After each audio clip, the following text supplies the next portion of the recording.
My husband brought divorce papers to my father's funeral. Made me sign them at the reception. Said your dad would want you to do the right thing. My family watched in horror. I signed. He left with his girlfriend. 2 days later he discovered what else I'd signed that day. At the lawyer's office. Before the funeral. I was standing next to my father's casket when my husband handed me divorce papers. Not at home. Not in private. Right there in the church reception hall, surrounded by people who'd come to pay their respects. The florals from the service were still fresh. Dad had been dead less than 6 hours. My hands were shaking from signing the guest book, from accepting condolences, from trying to hold myself together. Before we continue, thank you for being here. If you believe in protecting yourself from financial abuse and building real security, please consider subscribing. It's free and helps us reach more women who need this. Now let's see what happened next. Brian walked up with a man in an expensive suit. Jessica, this is my attorney, Derek Phillips. We need you to sign something. I stared at the manila folder in Brian's hands. At his face, composed, almost gentle. At the people around us, Dad's friends and coworkers, starting to notice something was wrong. Now. My voice came out broken. Your dad would want you to do the right thing, Brian said, loud enough for others to hear. Be honest about our marriage. Sign these and we can both move on. The room went silent. My aunt gasped. My father's best friend took a step forward, then stopped. Everyone was watching. Everyone was waiting to see what I'd do. I looked down at the papers Brian was offering. Divorce petition. My name as respondent. His name as petitioner. All the legal language about irreconcilable differences and asset division. You're doing this here? At my father's funeral. I'm doing this now because it needs to be done, he said. Before things get complicated with the estate. Your dad would understand. He'd want you to be practical. Something about the way he said it, the fake sympathy, the manipulation, the timing, made me think about the meeting I'd had that morning. The one Brian didn't know about. The one at the lawyer's office 2 hours before Dad's service. The one where I'd learned everything. Okay, I whispered. I'll sign. But what Brian didn't know was what else I'd signed that day. What I'd learned. What trap my father had set in his final 72 hours of life. He didn't know that the papers I'd signed that morning had already destroyed him. Let me back up. Let me tell you how I got here. How my father ended up dead at 72. How my husband ended up serving me divorce papers over his casket. How my entire life unraveled and rebuilt itself in the span of 1 week. It started 3 days earlier, on a Monday morning that felt exactly like every other Monday morning for the past 7 years. I stood at the kitchen counter at 5:30 a.m., making coffee in the same chipped pot I'd been using since Brian and I got married. The machine gurgled and dripped, filling our small rental house with a smell that should have been comforting but just felt repetitive. Another day. Another early shift. Another morning of waking up before my husband because I had a real job and he had networking meetings. Brian was still asleep upstairs.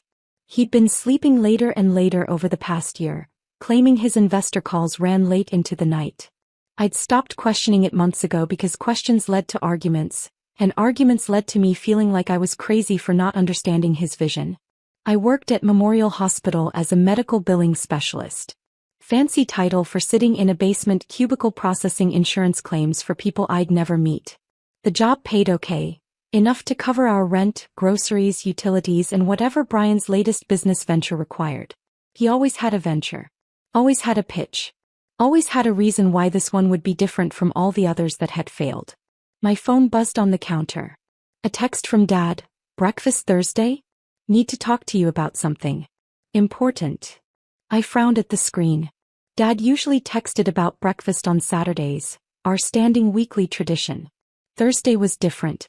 And important wasn't a word Dad used lightly.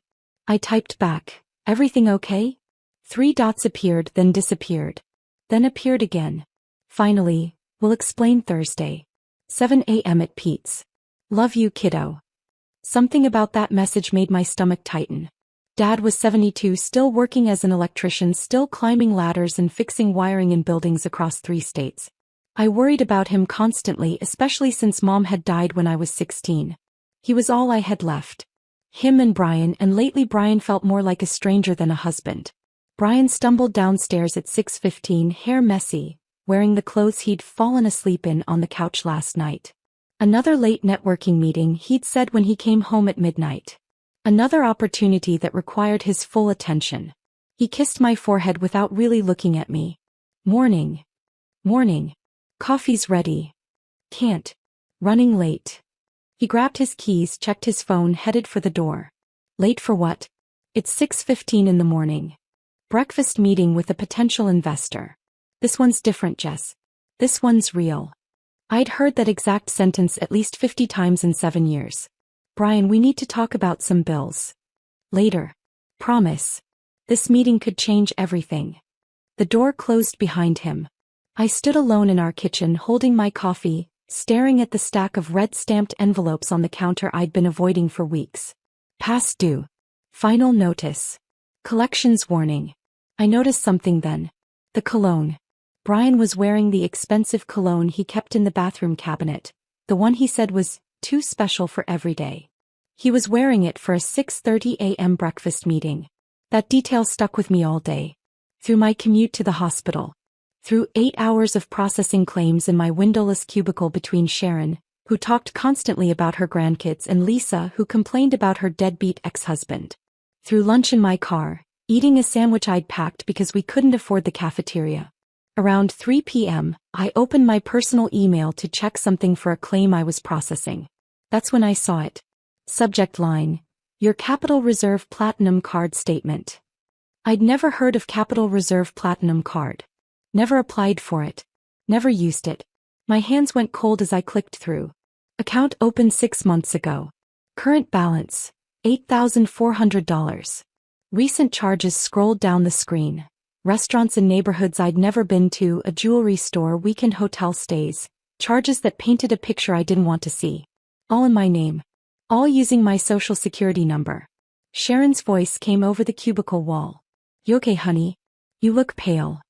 I closed the laptop, forced my face into something resembling normal. Just tired. You work too hard. You should take a day off. I couldn't afford a day off. Not with Brian's ventures draining our accounts and bills piling up, and now this credit card fraud in my name. During my break, I called the credit card company from my car in the employee parking lot. The representative was professional, unhelpful in that way customer service always was. The account was opened in person at our downtown branch 6 months ago. The application includes your signature and correct security question answers. What security questions? Mother's maiden name, city where you were born, name of your first pet. Brian knew all of those answers. Brian knew everything about me. We'd been married 7 years. I trusted him with every detail of my life. I didn't open this account. I need to dispute the charges. You'll need to file a police report for identity theft first, ma'am. Then we can begin an investigation. I sat in my Honda Civic staring at the hospital building, at people walking in and out living their normal lives, and felt something crack inside my chest. Not a clean break. A fracture that had been forming for months, maybe years, finally splitting open. My phone rang. Dad. Hey kiddo, about Thursday. Can we move it up? Tomorrow morning instead? Same time, same place. His voice sounded strange. Tight. Urgent. Dad, what's going on? You're scaring me. Nothing to be scared about. Just need to talk to you about some paperwork. Estate stuff. Boring but important. Are you sick? No. Well, no more than usual. Just getting old and trying to be responsible. Thursday at 7 a.m. Pete's Breakfast Corner. Don't tell Brian. That last part stopped me. Why not? Just don't. Please. Trust me on this. He hung up before I could ask more questions. I drove home in a fog, my brain trying to connect dots I didn't want to see. The credit card fraud. Brian's late nights. The cologne this morning. Dad's urgent breakfast request and his warning not to tell Brian. When I walked into our rental house that evening, Brian was on the couch with his laptop, phone pressed to his ear. He hung up immediately when he saw me. Just an investor, he said quickly. Getting close on the tech startup thing. I set down my purse, looked at our living room. Second-hand furniture we'd bought when we first got married. Walls we couldn't paint because we were renting. Nothing permanent. Nothing that felt like home. I'd wanted to buy a house years ago, used Dad's advice about building equity, But Brian always had reasons to wait. Brian, I need to ask you something. Can it wait? I've got another call in 5 minutes. No. It can't wait. My voice came out harder than I'd intended. Do you know anything about a Capital Reserve credit card in my name? His face changed. Just for a second. A flash of something, guilt, calculation, fear, before he rearranged it into confusion. What? Well, why would I? Because someone opened an account with my information. My social security number, my mother's maiden name, everything. And there's $8,400 in charges I didn't make. He stood up, ran his hand through his hair. That's identity theft. We need to file a police report. The card was opened in person. With security questions only you or I would know the answers to. Jess, are you accusing me of something? I'm asking you a direct question. He moved closer, put his hands on my shoulders. The touch felt manipulative rather than comforting. You've been so stressed lately. Working those long hours, worrying about money. Is it possible you opened it and forgot? Maybe during one of those nights you couldn't sleep. The word appeared in my mind with perfect clarity. Gaslighting. I stepped back away from his hands. I didn't open it, Brian. Hey. Okay. He held up his hands like I was being unreasonable.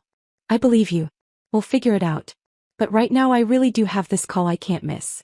It's with the Silicon Valley guy, the one who could actually fund the whole thing. Can we talk about this tonight? He grabbed his keys, his phone, his laptop. I'll be at the coffee shop. Better Wi-Fi for video calls. The door closed behind him. I stood alone in our rented house, surrounded by temporary furniture and unpaid bills and the growing certainty that my husband was lying to me about everything. I didn't sleep that night. Just lay in bed staring at the ceiling, listening to Brian come home at 11:30 p.m., listening to him undress in the dark, listening to him fall asleep while I counted all the small lies that had led to this moment. Thursday morning, I met Dad at Pete's Breakfast Corner at 7 a.m. The diner was a place we'd been going since I was a kid. Red vinyl booths, coffee in white ceramic mugs, waitresses who'd worked there for decades and knew everyone's orders by heart. Dad was already there, sitting in our usual booth by the window. He looked different. Smaller somehow. Older than he'd looked the week before. You look tired, Dad.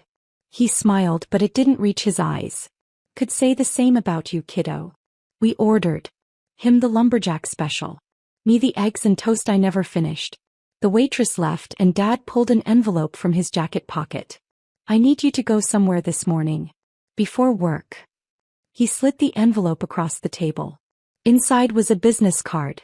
Eleanor Hartwell, estate attorney. Dad, what's going on? His jaw tightened. The same expression he'd had when Mom was sick, when he was trying to be strong for me. I'm updating some paperwork. The will, the properties, all that stuff. Eleanor's been my attorney for years. She needs you to sign some things. What properties? He waved his hand dismissively. Some rental houses I picked up over the years. Union benefits, retirement stuff. Nothing exciting. But it's important you're there. 9 a.m. Her office is downtown, 10 minutes from the hospital. Can't this wait until the weekend? No. The word came out sharp. Then he softened. Please, Jess. I need you there this morning. It's important. Something in his voice made me agree. We finished breakfast mostly in silence. He paid like always and walked me to my car in the parking lot. He hugged me longer than usual. Tighter. Whatever happens, kiddo, remember, I've always got your back. Always have, always will. Dad, you're really scaring me now. Don't be scared. Just be smart. And remember, I love you. He got in his truck and drove away. I sat in my car staring at the business card, wondering why my father's hug had felt like goodbye. Eleanor Hartwell's office was in a brick building downtown, the kind with brass nameplates and wood-paneled elevators. The receptionist led me to a conference room with dark furniture and walls lined with law books. Eleanor was maybe 55, sharp eyes, graying hair pulled back in a bun. She closed the door and sat across from me. Your father called me Monday evening, she said without preamble. He said it was urgent. Life or death urgent. Those were his exact words. My stomach dropped. Is Dad sick? Not in the way you're thinking. She opened a file folder thick with documents. Jessica, what I'm about to tell you is going to be overwhelming. But I need you to listen carefully because we don't have much time. She spread papers across the table. Property deeds. Bank statements. Trust documents. Your father owns 12 rental properties across 3 cities. He's been acquiring them for 40 years, starting when your mother was still alive. Current appraised value, approximately $4.2 million. Monthly rental income after expenses, around $18,000. Total estate value including life insurance and other assets, just over $5 million. The room tilted.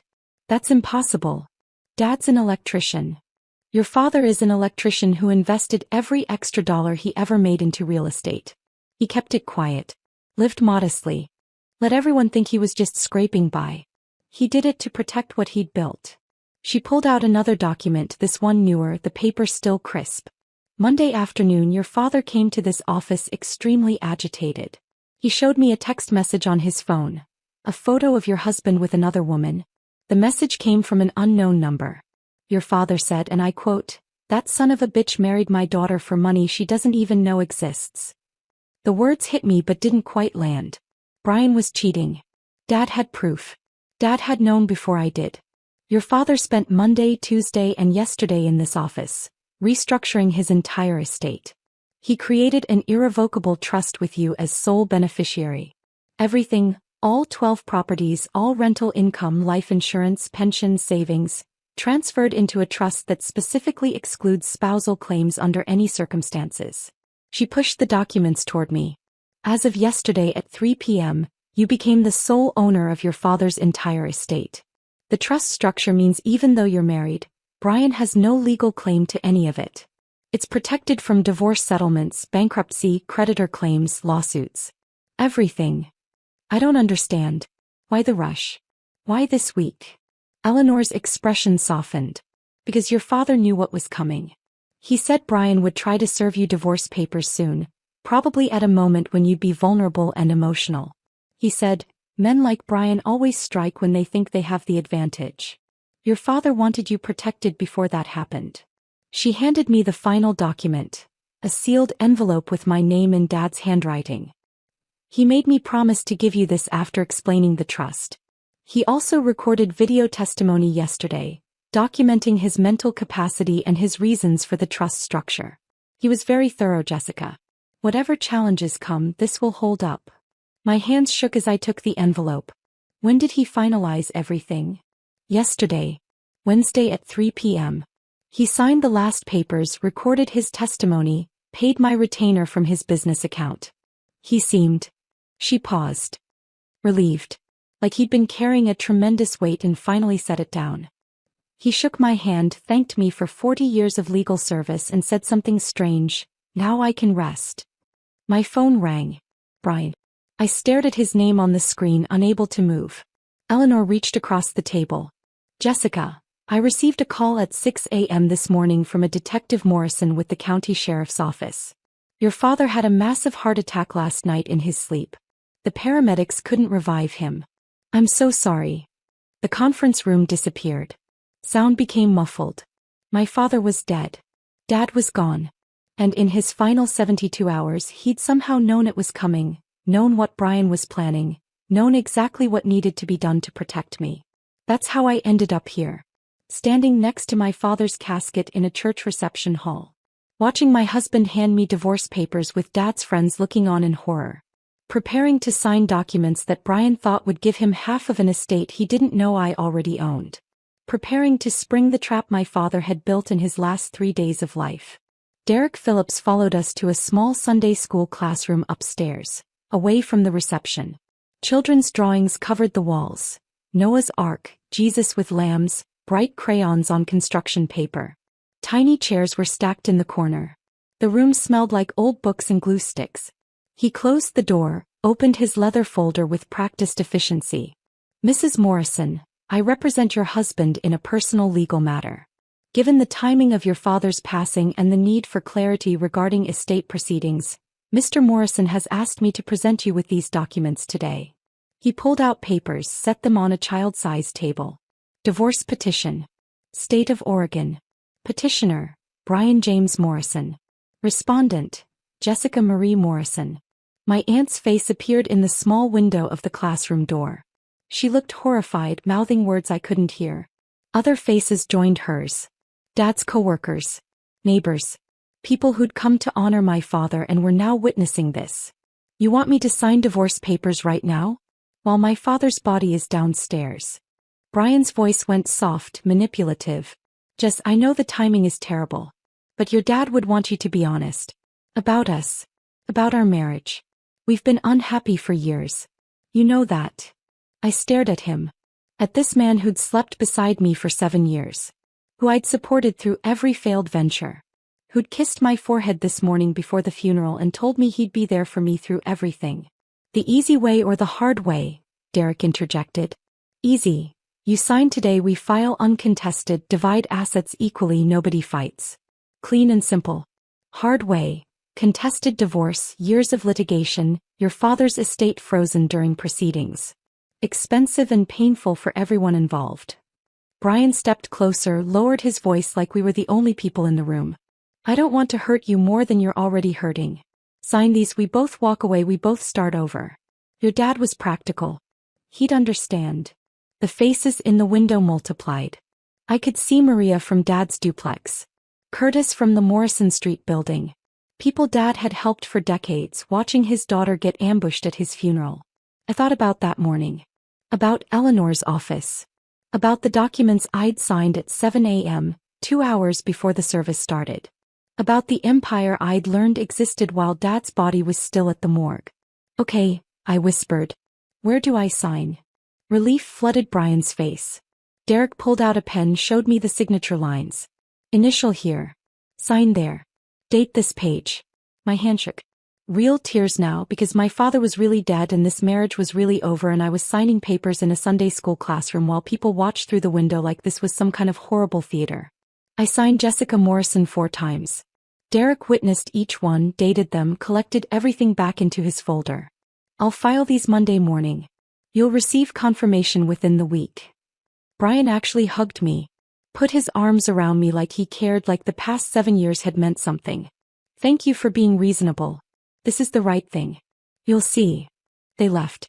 I stood alone with crayon drawings of Bible stories, listening to footsteps descend the stairs, listening to my aunt's voice raised in anger downstairs, listening to my marriage end in the same building where my father's funeral had just happened.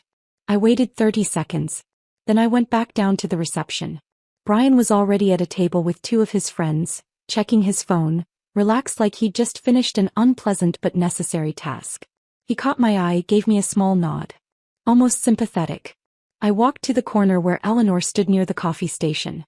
She'd arrived during the funeral service, sat in the back, didn't approach me until now. It's done, I said quietly. She nodded once. Good. Now we wait. I moved through the rest of the reception like a ghost, accepting condolences, listening to stories about Dad I'd never heard. A woman named Maria from the 7th Avenue duplex hugged me, cried with me, told me my father had waived her rent for 3 months when she'd lost her job. Curtis, an elderly man from Morrison Street, said Dad had fixed his grandson's car for free last winter. Story after story of a man who'd lived quietly, generously without ever telling me. The Johnson family approached, young parents with a toddler. Your dad installed playground equipment behind our building with his own hands, the mother said. Wouldn't let us pay him. Said kids needed safe places to play. These people knew my father better than I'd known him. They'd seen the empire he'd built, not in properties and rental income, but in relationships and kindness and care. Brian left early, barely an hour after the signing. Kissed my forehead again, said something about needing to handle some things, promised he'd check on me later. He didn't check on me later. He didn't come home that night. I stayed until the last person left. Helped Pastor Williams and the church ladies clean up. Stacked chairs. Threw away paper plates. Put leftover casseroles in containers. Physical work that didn't require thinking. Your father was a good man, Pastor Williams said as we wiped down tables. Best kind. The kind who did right without needing credit for it. I drove to a Holiday Inn Express instead of going home. Paid cash. Used my mother's maiden name to check in. Eleanor had suggested it that morning during our first meeting before the funeral. You don't want to be accessible this weekend. Let Brian think everything's going according to his plan. Let him get comfortable. I lay on the hotel bed, still in my funeral dress, and finally opened my phone to the dozens of missed calls and messages. 7 from Brian, increasingly annoyed. Where are you? Jess, I need to talk about the property list for probate. Why aren't you answering? We need to stay ahead of this. Then a text from a number I didn't recognize. This is Vanessa. Brian's with me. We need to discuss asset division. Please call tomorrow. Vanessa. The blonde woman from the photo Eleanor had shown me. The one kissing my husband 2 weeks ago. My phone rang. Eleanor. How are you holding up? I signed the papers. Just like Dad planned. Good. Monday morning, Brian's attorney will file the divorce petition. By Monday afternoon he'll try to access information about your father's estate. That's when he'll discover the trust structure. By Tuesday he'll realize he has no claim to anything. Wednesday at the latest we'll be filing counter-complaints for identity theft and fraud based on those credit cards. Her voice was steady, professional, almost soothing. Jessica, your father built a perfect trap. Every move Brian makes from here tightens it. You just need to stay strong a little longer. I don't feel strong. I feel empty. That's grief. That's normal. But underneath the grief there's something else building.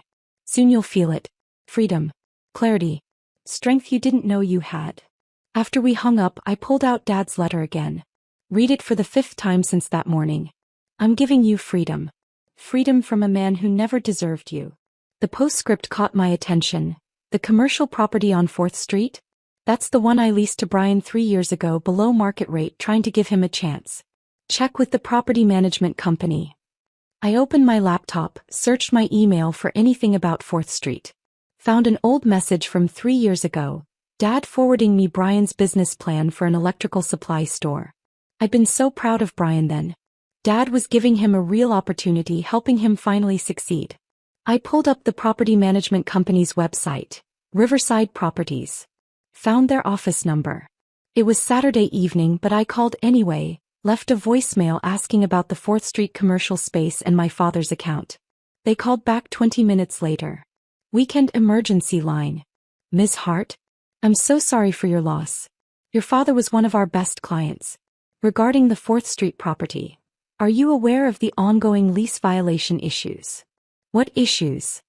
The property manager, a woman named Sandra, sighed.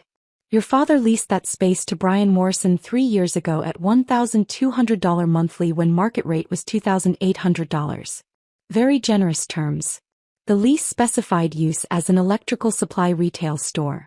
About 18 months ago, we discovered Mr. Morrison had sublet the space to a vape shop without authorization. He was collecting roughly $3,000 monthly from the subtenant while paying your father $1,200 and pocketing the difference. My stomach turned. Your father tried to work with him. Multiple warnings. Payment plans. Second chances. But Mr. Morrison fell 3 months behind on rent, violated the sublease clause repeatedly, and ignored all communication. 6 months ago, your father authorized us to begin eviction proceedings and filed a civil suit for back rent and damages. Total amount owed, $47,000. I sat on the hotel bed, phone pressed to my ear, understanding spreading through me like poison. Has Brian been served with the lawsuit? Not yet. The papers were supposed to be delivered this week, but given your father's passing we held them out of respect. We weren't sure how you wanted to proceed. Proceed exactly as my father instructed. Serve the papers. Continue the eviction. All of it. Are you sure? It's a family matter now. Brian Morrison is not my family. Not anymore. My father made his decision. I'm standing by it. After hanging up, I sat in that generic hotel room with its beige walls and mass-produced art, and felt something shift inside me. Not grief anymore. Not shock. Something colder. Harder. Brian hadn't just cheated on me. He'd stolen from my father. Lied about his business failing when actually he'd been committing fraud. Used Dad's generosity as another revenue stream while crying poverty at home. Dad had known. For 6 months, Dad had known and said nothing to me. Building his case. Documenting everything. Protecting me the only way he knew how. I texted Eleanor, the 4th Street property. Dad leased it to Brian. He's been defrauding Dad for 18 months. There's a lawsuit pending. Can we use this? Her response came immediately. Yes. That's fraud, breach of contract, and evidence of character. Adds weight to everything else. Your father was meticulous, Jessica. Every piece matters. Sunday morning I woke early in that hotel room. Couldn't go home. Couldn't face the house I'd shared with Brian. Instead, I drove to the first property on Eleanor's list. The duplex on 7th Avenue where Maria lived. The building was small but well-maintained. 2 units, flower boxes on the windows, a neat lawn someone clearly cared for. Dad's old truck was still parked in the small lot behind it, work tools visible through the rear window. I sat in my car staring at that truck. The faded Union sticker on the bumper. The toolbox he'd had since before I was born. He'd driven this truck for 18 years. Never replaced it because it still worked. That was Dad. If it works, why change it? Maria came out at 7 a.m., saw me, waved. I got out, met her on the porch. Couldn't sleep, I explained. She nodded, understanding. Come in. Coffee's on. Her duplex was small but loved. Plants everywhere. Photos of grandchildren. A life built in a space my father had provided. I've been here 19 years, Maria said, pouring coffee into mugs with cats on them. Since my divorce. Your father gave me this place when I had 2 kids, no job and nowhere to go. First month free. Security deposit waived. He said, pay when you can. Family takes care of family. She showed me a folder she'd kept. Every rent receipt for 19 years, never late, always including a handwritten thank you note. He fixed our heater himself during that ice storm 3 years back. Middle of the night. Wouldn't hire it out. Said he didn't trust contractors to do it right. He was up on my roof at 2 a.m., 70 years old, making sure my grandkids wouldn't freeze. I spent Sunday morning driving to each property. Meeting tenants. Hearing stories. The Johnsons at the Cedar Street house showed me the playground equipment Dad had installed. Curtis at Morrison Street walked me through the community garden Dad had started in the empty lot behind the building. Every property told the same story. A man who cared more about people than profit. Who kept rents affordable. Who fixed things himself. Who showed up when families needed help. By noon I'd seen all 12 properties. Understood what Dad had really built. Not just buildings. Not just wealth. Community. Trust. Relationships that would outlast him. I sat in my car outside the mixed-use building downtown. The one with the empty apartment on the 2nd floor that Eleanor said was mine if I wanted it, and felt my phone buzz. Brian. Frantic. Where the hell are you? I've been calling all day. What do you need, Brian? I got a copy of your dad's will from county records. Did you know he owned 12 buildings? I knew he had some properties. Some? Jessica, we're talking millions. And according to this, it's all in your name. But we're married, which means it's marital property. We split it. That's how this works. I let the silence stretch. Is that why you served me divorce papers yesterday? At my father's funeral? So you could claim half of what he built. That's not, Jess, you're upset. Come home. Let's talk about this calmly. I'm not coming home. Consider those papers I signed my agreement. We're done. You can't just, we need to settle the assets. The estate goes through probate. I have rights. What rights, Brian? He hung up. Minutes later Vanessa called. Jessica, this is Vanessa Chin. I'm a real estate professional and a friend of Brian's. He's asked me to help facilitate asset division discussions. I think we should meet with attorneys to ensure everything's handled fairly. Her voice was smooth, practiced like she'd done this before. These properties need management. Brian has expressed interest in taking over several units as part of his settlement share. Brian has no settlement share. But thank you for calling. I hung up. Sat in my car. Watched people walk past on the downtown sidewalk, living their normal Sunday lives, having no idea that my entire world had exploded and rebuilt itself in 72 hours. My father had died knowing what Brian was. Had spent his last days protecting me from it. Had built a trap so perfect that Brian was already walking into it without knowing. And I was going to watch every single step. Monday morning I sat in Eleanor's office again. The space felt different now, less like a place where bad news got delivered and more like a war room. She'd been working all weekend. Files covered the conference table, organized by property, by date, by type of documentation. Coffee? She offered, pouring from a carafe without waiting for my answer. I took the mug, grateful for something to hold. I hadn't slept in the hotel Sunday night. Just lay there replaying Brian's voice on the phone, the way he'd gone straight to the money, the way Vanessa had called like she had any right to speak to me. We're starting with the commercial property on 4th Street, Eleanor said, pulling out the thickest folder. The one your father leased to Brian. I'd almost forgotten about Dad's postscript. Almost. Eleanor opened her laptop, angled it so I could see the screen. Email exchanges between Dad and Riverside Properties, the management company. The messages started 3 years ago, friendly and optimistic. Jason Hart leasing 2,400 square feet to son-in-law Brian Morrison for electrical supply store. Below market rate approved. $1,200 per month when market rate is $2,800. Lease term, 3 years with option to renew. Dad had believed in Brian once. Had given him a real opportunity, not just talked about it. Had cut the rent by more than half to give him a fighting chance. I scrolled through more emails. The tone shifted around 18 months ago. Jason, need to discuss 4th Street property.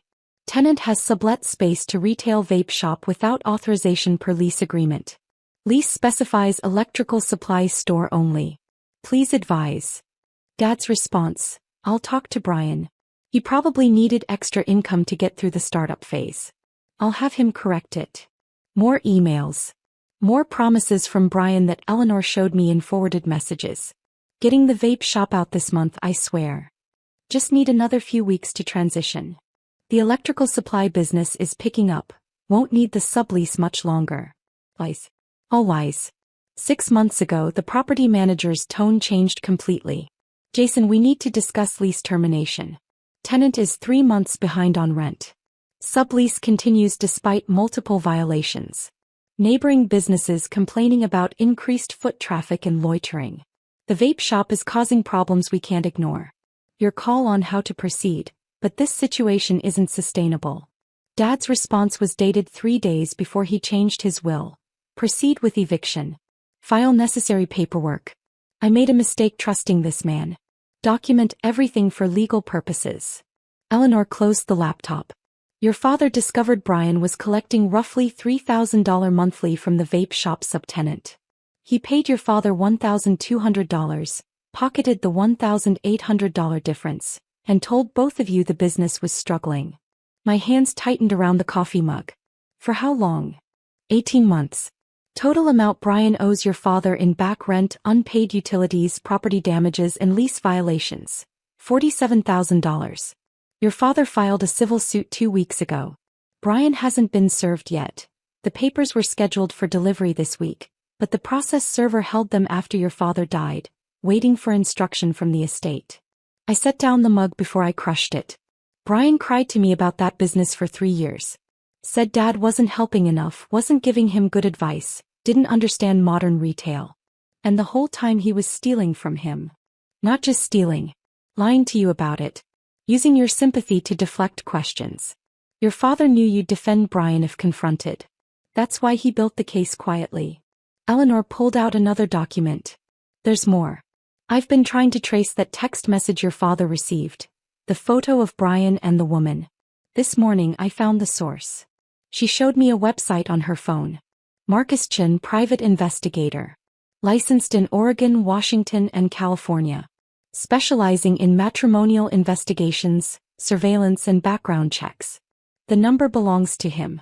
I called. He wants to meet with you. Today if you're ready. A private investigator sent my father that photo? Yes. And I think you need to hear why. 2 hours later, I sat in a cramped office above a Chinese restaurant in a part of downtown I'd never been to. The building smelled like ginger and soy sauce. The stairway was narrow, walls covered in peeling paint. Marcus Chen's office was on the 3rd floor, a single room with a desk, filing cabinets, and windows that looked out onto a parking lot. Marcus was maybe 40, Asian with tired eyes and the kind of face that had seen too much of people's worst moments. Evidence folders were stacked on every available surface, filing cabinets, shelves, the floor. He gestured to the only other chair in the room. Sit. Want tea? No. I want to know why you sent my father that photo. He nodded, appreciating the directness. Your father didn't hire me. I contacted him. Let me show you why. He pulled a file from his desk, thick enough to be a phone book. The tab read, Vanessa Chin. That's my ex-wife. Was my wife. Divorce finalized 2 months ago after a year of hell. He opened the file. Surveillance photos spilled out. A blonde woman, polished and professional, meeting various men at restaurants, hotels, parking garages. Some photos were dated, time-stamped, annotated with locations. Vanessa's a real estate agent. Successful. Makes good money. She's also a serial cheater and, I discovered too late, a con artist. I started tracking her last year when I realized our marriage was falling apart and I didn't understand why. He pulled out a specific set of photos. Vanessa with Brian. Meeting at a coffee shop. At a restaurant. Outside a hotel. The progression was obvious. Strangers to acquaintances to something more. I followed her to a property showing 18 months ago. One of those open houses for a commercial space downtown. Your husband was there pretending to be a potential buyer. They talked for an hour. I watched the chemistry develop. Marcus's voice was flat, professionally detached, but I heard the pain underneath. I documented their affair for 6 months. Watched it develop from flirtation to regular meetings to hotel rooms. Standard cheating, I thought. Until I found files on her laptop. He turned his computer screen toward me. Spreadsheets. Property records. Public documents showing Dad's real estate holdings. Vanessa researches her targets. She knew exactly who Brian was married to. She pulled county property records, found your father's holdings, calculated their approximate value. She cultivated Brian deliberately. Not because she loved him. Because she wanted access to your inheritance. My throat went dry. She knew about Dad's properties before Brian did? Real estate agents have access to public records most people don't know how to search. She found every property your father owned, traced the acquisition history, estimated current values. She knew you were sitting on millions and didn't know it. She saw Brian as her way in. I thought about Vanessa's phone call Sunday. How smooth she'd sounded. How professional. How she'd positioned herself as a neutral third party trying to help. Why tell my father? Why not me? Marcus leaned back in his chair. Bez, I saw you once. Last summer. You were picking Brian up from a restaurant where he was meeting Vanessa. Both of them lied, told you and me they were meeting other people. You looked exhausted. Confused. Like you were trying to hold something together that was already broken. You looked exactly how I felt. He pulled out more files. I thought about warning you directly. Showing up, explaining everything. But I've been a PI for 15 years. I've learned that affair victims don't believe strangers. They make excuses. They defend their partners. They need proof from someone they trust. So you sent the photo to Dad. I sent it to your father because parents see clearly when spouses are blind. I hoped he'd talk to you, show you the truth, help you leave before Vanessa and Brian could execute their plan. What plan? Marcus pulled up audio files on his laptop. This is where it gets worse. I installed a recording device in Vanessa's car during our separation. Oregon's a one-party consent state, and since it was marital property, it was legal. She didn't know. He pressed play. Vanessa's voice came through the laptop speakers, confident and cold. He thinks his father-in-law has 2 rental houses. Maybe 3. Try 12 properties worth millions. I pulled the public records. The old man's been buying real estate for 40 years. Smart. Quiet. Built a fortune nobody knows about. Brian's voice, recognizable and nauseating. Jessica said her dad was just an electrician. Union guy, blue collar, nothing special. Electricians in the union make decent money, especially one who worked major construction projects across 3 states. But this guy's smart. Kept everything quiet. Lived below his means. Classic stealth wealth. When he dies, Jessica inherits everything. You're married to a millionaire who doesn't know she's a millionaire. So we just wait for the old man to die? No. We're not waiting for some 70-year-old's timeline. Here's what we do. The plan unfolded in recorded detail. Vanessa instructing Brian to open credit cards in my name, build up debt, create a narrative of financial irresponsibility. Brian expressing concern about the risk. Vanessa pushing harder. Financial abuse is hard to prove. By the time she figures out the credit cards exist, you'll have already filed for divorce claiming she's the problem. Irresponsible with money. Won't listen to reason. Judges eat that up. You'll get half of everything including the inheritance. Another recording, dated 3 weeks ago. My lawyer says inheritances received during marriage are marital property in Oregon. If we're still married when he dies, you get half automatically. Vanessa's voice again. Then we need to accelerate the timeline. Make the old man die sooner. My blood went cold. Brian's nervous laugh. We're not killing anyone. That's insane. Not murder, genius. Stress. I researched him. Jason Hart has a heart condition. It's in his union medical records, which are semi-public if you know where to look. Men in their 70s with heart conditions don't last long under stress. Make his life harder. Create problems. Family drama. Financial pressure on his daughter. Stress kills old men every day. It's not murder. It's just helping nature along. Marcus stopped the playback.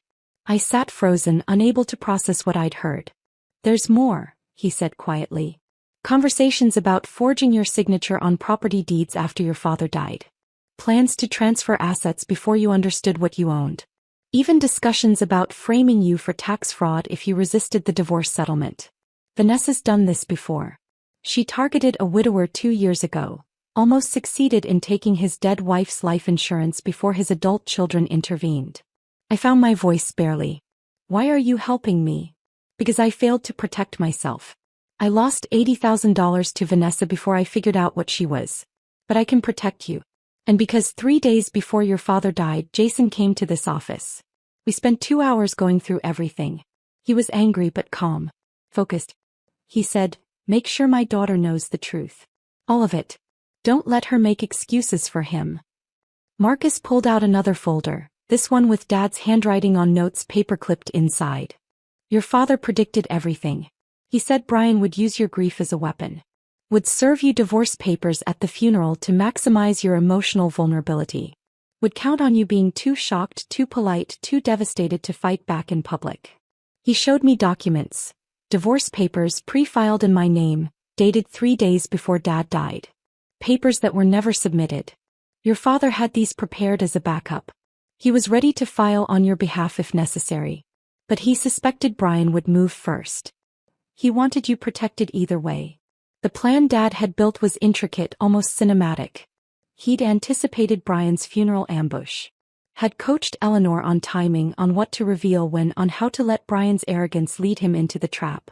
The trust documents transferred everything to your name Wednesday at 3 p.m., Marcus continued. Legally, as of that moment, you became the sole owner of $5 million in assets. The trust structure means even though you're married, Brian has zero claim. It's protected from divorce, bankruptcy, lawsuits, creditors, everything. He pulled out surveillance photos from the past week. Brian meeting with his attorney Derek Phillips. Brian with Vanessa at a coffee shop reviewing documents. Brian at a print shop, making copies of what were obviously legal papers. He served you at the funeral exactly as your father predicted. Vanessa coached him. She called it poetic justice in one of the recordings. They thought you'd sign anything while grieving. Thought your family would be too horrified to intervene in a public setting. Marcus met my eyes. Your father set a perfect trap. Brian walked right into it. The question now is what happens next. What does happen next? Monday, today, Brian's attorney files the divorce petition. By this afternoon he'll try to access information about your father's estate for asset division. That's when he discovers the trust. By tomorrow he'll realize he has no claim to anything. By Wednesday we'll be filing criminal complaints for identity theft and fraud. And by the end of the week Brian and Vanessa will both be facing charges. I looked at the folders, the recordings, the evidence of 18 months of conspiracy against me. My father did all this in 3 days? No. Your father had been documenting Brian's failures for years. Little things. Financial red flags. Behavioral patterns. The commercial property fraud. He just didn't put the pieces together until I sent that photo Monday. Then everything clicked into place. He spent 72 hours building the legal framework to protect you from what he knew was coming. I sat back in that cramped office above the Chinese restaurant, surrounded by evidence of my husband's betrayal, and felt something shift inside me. Dad had known he was dying. I was sure of it now. The urgency, the thoroughness, the way he'd said goodbye at breakfast Thursday morning without saying the words. He tied up every loose end in 72 hours because he'd known he didn't have more time. And he'd spent those final hours protecting me. I left Marcus's office Friday afternoon with a flash drive containing every recording, every surveillance photo, every piece of evidence he'd compiled over 18 months. The weight of it in my pocket felt heavier than it should have. "Tomorrow's going to be hard," Marcus said at the door. "Harder than you think. You'll see Brian playing the grieving son-in-law. You'll watch him perform sympathy he doesn't feel. Just remember, your father knew this was coming. He prepared you for it." Saturday morning arrived too fast. I woke at 5 a.m. in the hotel room, put on the black dress I'd bought Thursday afternoon in a fog, and drove to St. Mark's Church an hour before the service started. The building smelled like lilies and furniture polish, exactly like it had 16 years ago when we'd buried Mom in this same sanctuary. I'd requested the same church deliberately. Dad would have wanted it. Some kind of full circle. I stood alone in front of Dad's closed casket, the reality of it finally hitting me. He was in there. My father. The man who'd raised me alone after Mom died. Who'd worked overtime for years to pay for my college. Who'd built an empire in silence to protect me from men like Brian. Gone. The funeral director, Mr. Patterson, had asked Thursday if I wanted a viewing. "Some families find it brings closure," he'd said gently. I'd said no immediately. I wanted to remember Dad in his work clothes with electrical tape on his belt. Smiling over breakfast at Pete's. Alive and solid and real. Not whatever was in that casket. People started arriving around 8:30. Electricians from Local 48, Dad's union, wearing their pins-on dark suits. Men with weathered hands and respectful faces who'd worked alongside him for decades. They approached me one by one, shaking my hand, sharing brief stories. "Your dad saved my life on a job in '98, one man said. "Saw a wiring problem nobody else caught. I'd be dead if he hadn't." Neighbors from Dad's street came next. The woman who lived 2 doors down, the family across the street, the teenager who mowed Dad's lawn every summer. Then people I didn't recognize at all. A small woman approached me, maybe 60, with kind eyes and rough hands. "You're Jessica. Your father talked about you constantly. Showed me pictures. I'm Maria. I rent the duplex on 7th Avenue. Been there 19 years come October." He hugged me like family. "Your daddy saved my life when I had nothing. I was divorced, 2 kids, no job. He gave me that apartment, first month free, said, pay when you can." He was family to me. More than family. An elderly black man introduced himself next. "Curtis, from the Morrison Street building." His voice was deep and warm. "Your father fixed my granddaughter's car last winter. Wouldn't take a dime. Said he couldn't stand seeing her take the bus in the cold." That's who Jason was. The Johnsons came over. A young couple, maybe 30 years old, with a toddler. "We rent the house on Cedar Street," the husband said. "Your dad installed a whole playground set in the backyard for Emma here. Did it himself over a weekend. Wouldn't hear of us paying. Said kids need safe places to play." Story after story. Tenant after tenant. People whose lives Dad had touched in ways he'd never mentioned to me. "Your father wasn't just a landlord," Maria said, squeezing my hand again. "He was community. He was family. He made us feel like we mattered." The church filled steadily. By 9:45, there were maybe 200 people in the pews. I'd expected 50, maybe 75. Instead, the sanctuary was packed with lives my father had impacted. Brian arrived at 9:50, 10 minutes before the service started. He wore a suit I'd never seen before. Charcoal gray, expensive fabric, tailored fit. We couldn't afford that suit. Not on my salary. Not with the debts he'd racked up. But I knew where he'd gotten it now. Vanessa had probably picked it out. Probably paid for it with money she'd conned from someone else.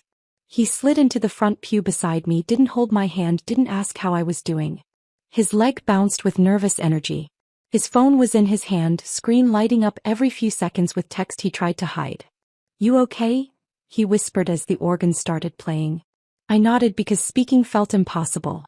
He hadn't asked about the will. Hadn't asked about my feelings. Hadn't asked what he could do to help. He'd just shown up, playing the role of supportive husband for an audience that didn't know our marriage had been dead for years. Pastor Williams delivered the eulogy. He'd known Dad since I was a kid, had presided over Mom's funeral, had watched our family shrink from 3 to 2. Jason Hart was a man who believed in building things that lasted, Pastor Williams said, his voice carrying to every corner of the sanctuary. Not just buildings, though he built those too. But community. Trust. Relationships. He believed in taking care of people not because it benefited him but because it was right. He told stories I'd never heard.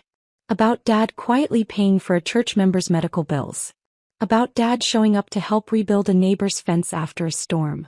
About Dad mentoring young electricians who struggled with the technical aspects of the trade. Jason worked until the day he died because work gave him purpose. But his real purpose was his daughter. Everything he did, every choice he made, was to ensure Jessica would be taken care of. That's a father's love in its purest form. I felt Brian shift beside me, checking his phone again under the cover of the hymnal. The service ended. We filed out to the church basement for the reception. Exactly the kind of gathering Dad would have wanted. No fancy catering. No expensive arrangements. Just folding tables covered in casseroles and sandwich trays brought by church members. Coffee in big industrial percolators. Paper plates and plastic forks. Simple. Practical. I stood near a memory board I'd put together Friday evening. Photos of Dad through the years. Dad and Mom on their wedding day. Dad holding baby me in the hospital. Dad at my high school graduation. Dad in his work truck, smiling, covered in sawdust from some project. The line of people wanting to express condolences seemed endless. Marcus showed up around noon, standing at the back of the basement near the coffee station. We'd agreed he'd attend, be a witness, be ready for whatever Brian tried. He caught my eye once, nodded. A silent message. I'm here. Brian brought me a plate of food I couldn't imagine eating. You should sit down. You look exhausted. I was exhausted. Grief, exhaustion mixed with anticipation, mixed with rage that sat in my chest like hot coal. I'm okay. We should talk about next steps soon. The estate stuff. I've been thinking about how to handle the probate filing. Jessica Morrison? A man I didn't recognize approached. Late 40s, expensive suit, leather folder tucked under his arm. Professional haircut. Confident posture. Yes. I'm Derek Phillips, attorney. I'm so sorry for your loss. He glanced at Brian, some unspoken communication passing between them. Could I speak with you both privately? It will only take a moment. My stomach dropped. This was it. The moment Dad had predicted. The moment Marcus had warned me about. Brian's face showed just the slightest hint of satisfaction before he arranged it into concern. Of course. There's an empty classroom upstairs we can use. I followed them up the narrow stairs, past the sanctuary to the Sunday school wing. Brian opened the door to a small room. Children's drawings covering the walls, Bible verses in crayon, tiny chairs stacked in the corner. Derek closed the door. Set his folder on a child-sized table covered in dried glue and marker stains.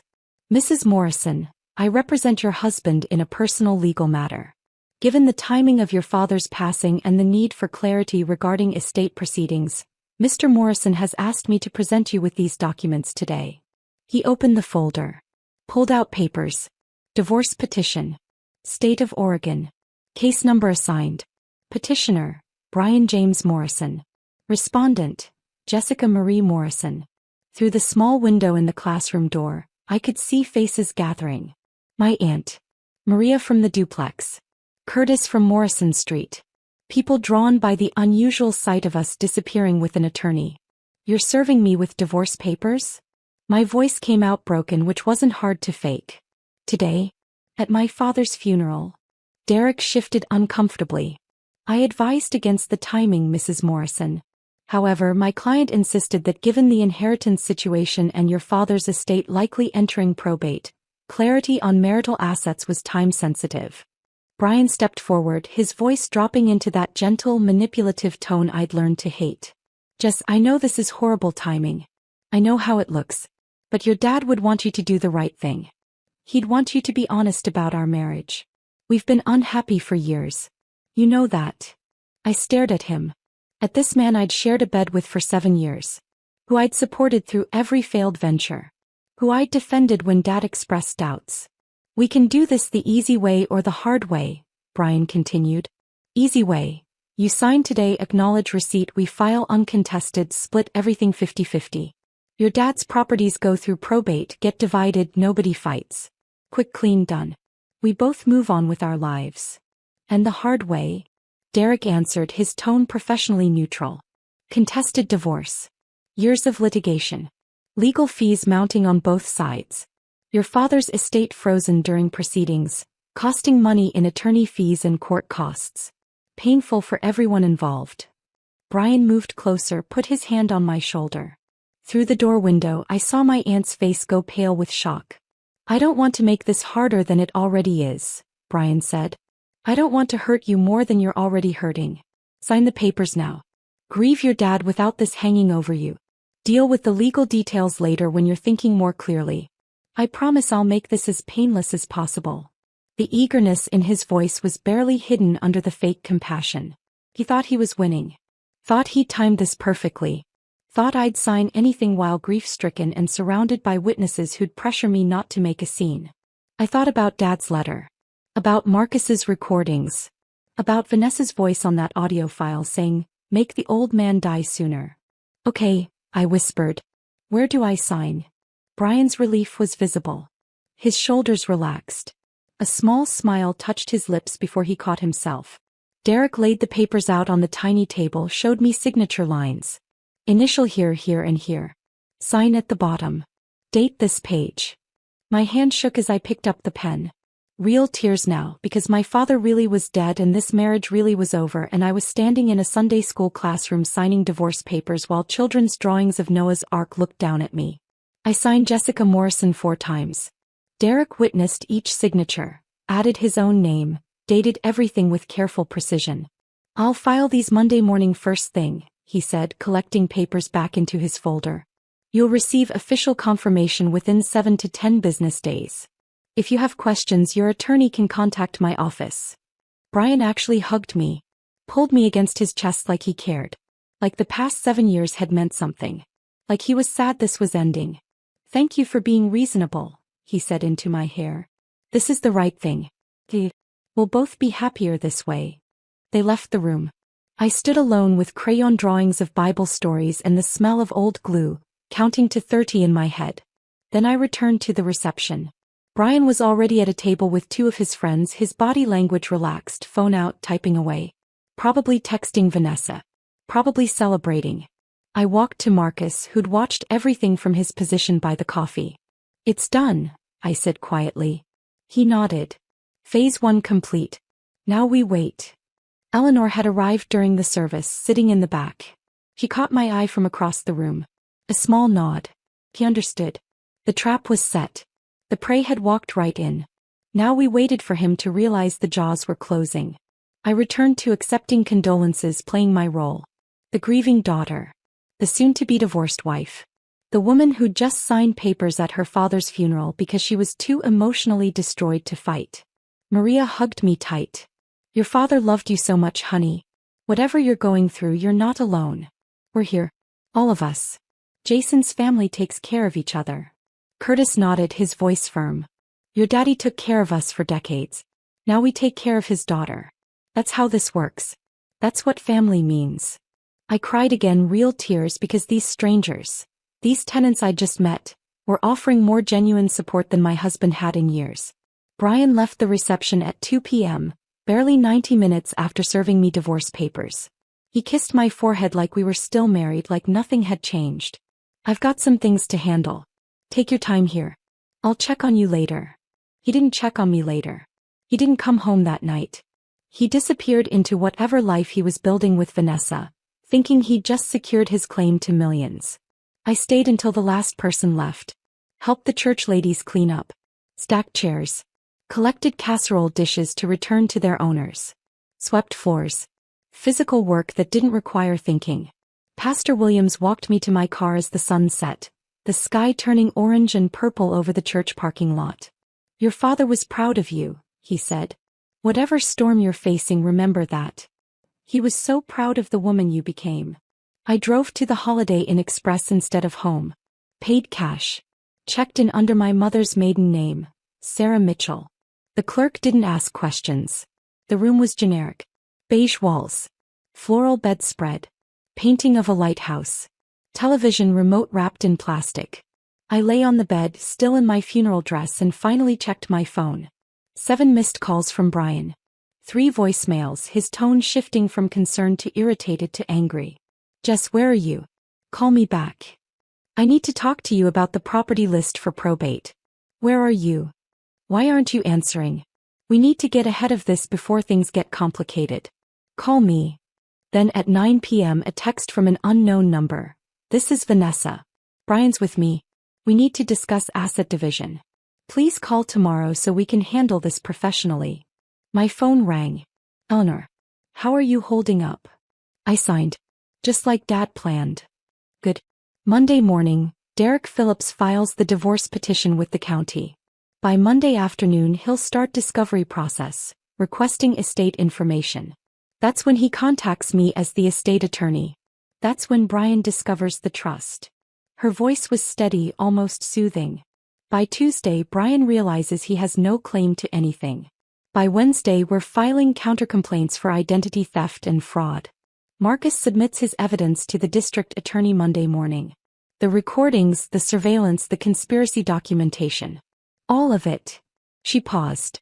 Jessica, your father built a perfect trap. Every move Brian makes from here tightens it. I closed my eyes. I don't feel victorious. I feel empty. That's grief. That's normal. That's human.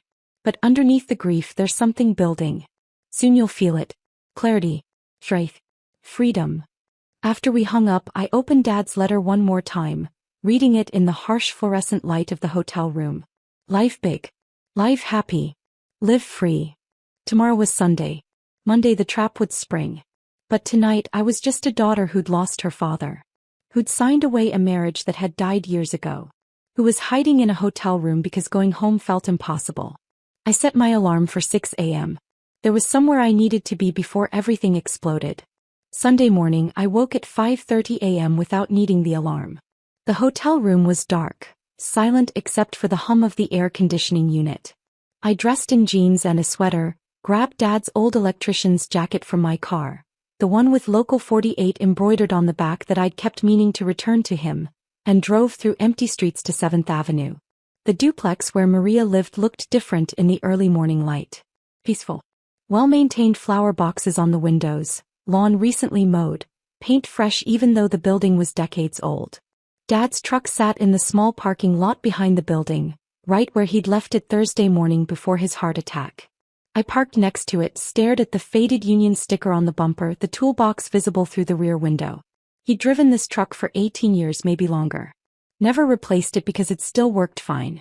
If it works, why change it? He'd say whenever I suggested getting something newer, safer. That was Dad. Practical to the point of stubbornness. Maria came out at 7 a.m., probably heading to work. She saw my car, saw me sitting there, and immediately changed direction toward me instead of her own vehicle. Jessica? Honey, what are you doing here? I got out, pulled Dad's jacket tighter against the morning chill. Couldn't sleep. Didn't want to be alone. I hope that's okay. Her face softened with understanding. Come inside. I'll make coffee. Her duplex was small but clearly loved.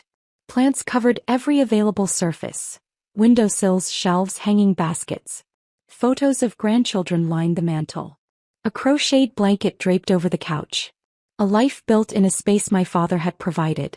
I've been here since my divorce, Maria said, filling a kettle at the sink. 22 years old with 2 babies and nowhere to go. My ex took everything in the split. The house, the car, the savings. Left me with nothing but child support he never paid. He pulled out mugs with cats on them. Your father showed me this place on a Tuesday afternoon. I told him I couldn't afford first month, last month, and deposit. He said, how about you just pay when you can? Family takes care of family. I cried right there during the showing. Maria opened a drawer, pulled out a folder. Inside were 19 years of rent receipts, organized by year, each one including a handwritten thank you note. Never missed a payment once I got on my feet, she said. Your daddy wouldn't raise the rent even when the neighborhood got expensive. Said he didn't buy properties to get rich, he bought them to help people build lives. He fixed our heater himself during that ice storm 3 years back. Middle of the night, 70 years old, up on the roof making sure my grandbabies wouldn't freeze. I sipped the coffee, barely tasting it. He never told me any of this. Your daddy wasn't the bragging type. I spent Sunday morning driving to each property on Eleanor's list. Meeting tenants. Hearing stories. seeing what Dad had actually built beyond the dollar amounts and property deeds. Curtis at Morrison Street showed me the community garden Dad had started in the empty lot behind the building. Raised beds full of tomatoes and peppers and herbs. A small greenhouse Dad had constructed from salvaged windows. Lot was just weeds and trash when your father bought this place, Curtis explained, walking me through rows of vegetables. He said, food brings people together. Organized the whole thing. Got everyone involved. Now we grow enough to feed half the building and donate extras to the food bank. The Johnsons at Cedar Street had a toddler who immediately ran to show me the playground equipment in the backyard. Swings, a slide, monkey bars, all installed by Dad himself over a weekend. We offered to pay, Mrs. Johnson said, watching her daughter play. Your father refused. Said every kid deserves a safe place to be a kid. He wouldn't even let us buy the materials. Did it all himself. By noon I'd visited all 12 properties. Each one told the same story. A man who cared more about people than profit. Who kept rents affordable. Who fixed things himself. Who built community.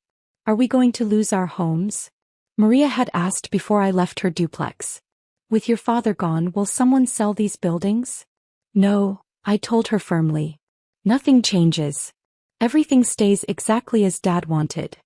I didn't tell her I was now their landlord. That I owned these buildings, these addresses, this legacy. They'd find out soon enough. The last stop was 4th Street. The commercial property Dad had leased to Brian. The windows were dark, a for lease sign prominently displayed. The vape shop Brian had sublet to was gone, evicted weeks ago according to the timeline Eleanor had shown me. I sat in my car in that parking lot, staring at the empty storefront. Dad had given Brian this opportunity. Cut the rent by more than half. Believed in him when he'd had no reason to. And Brian had stolen from him. Lied to him. Used his generosity as another revenue stream while crying poverty at home. Whatever sympathy I'd been holding on to snapped in that moment.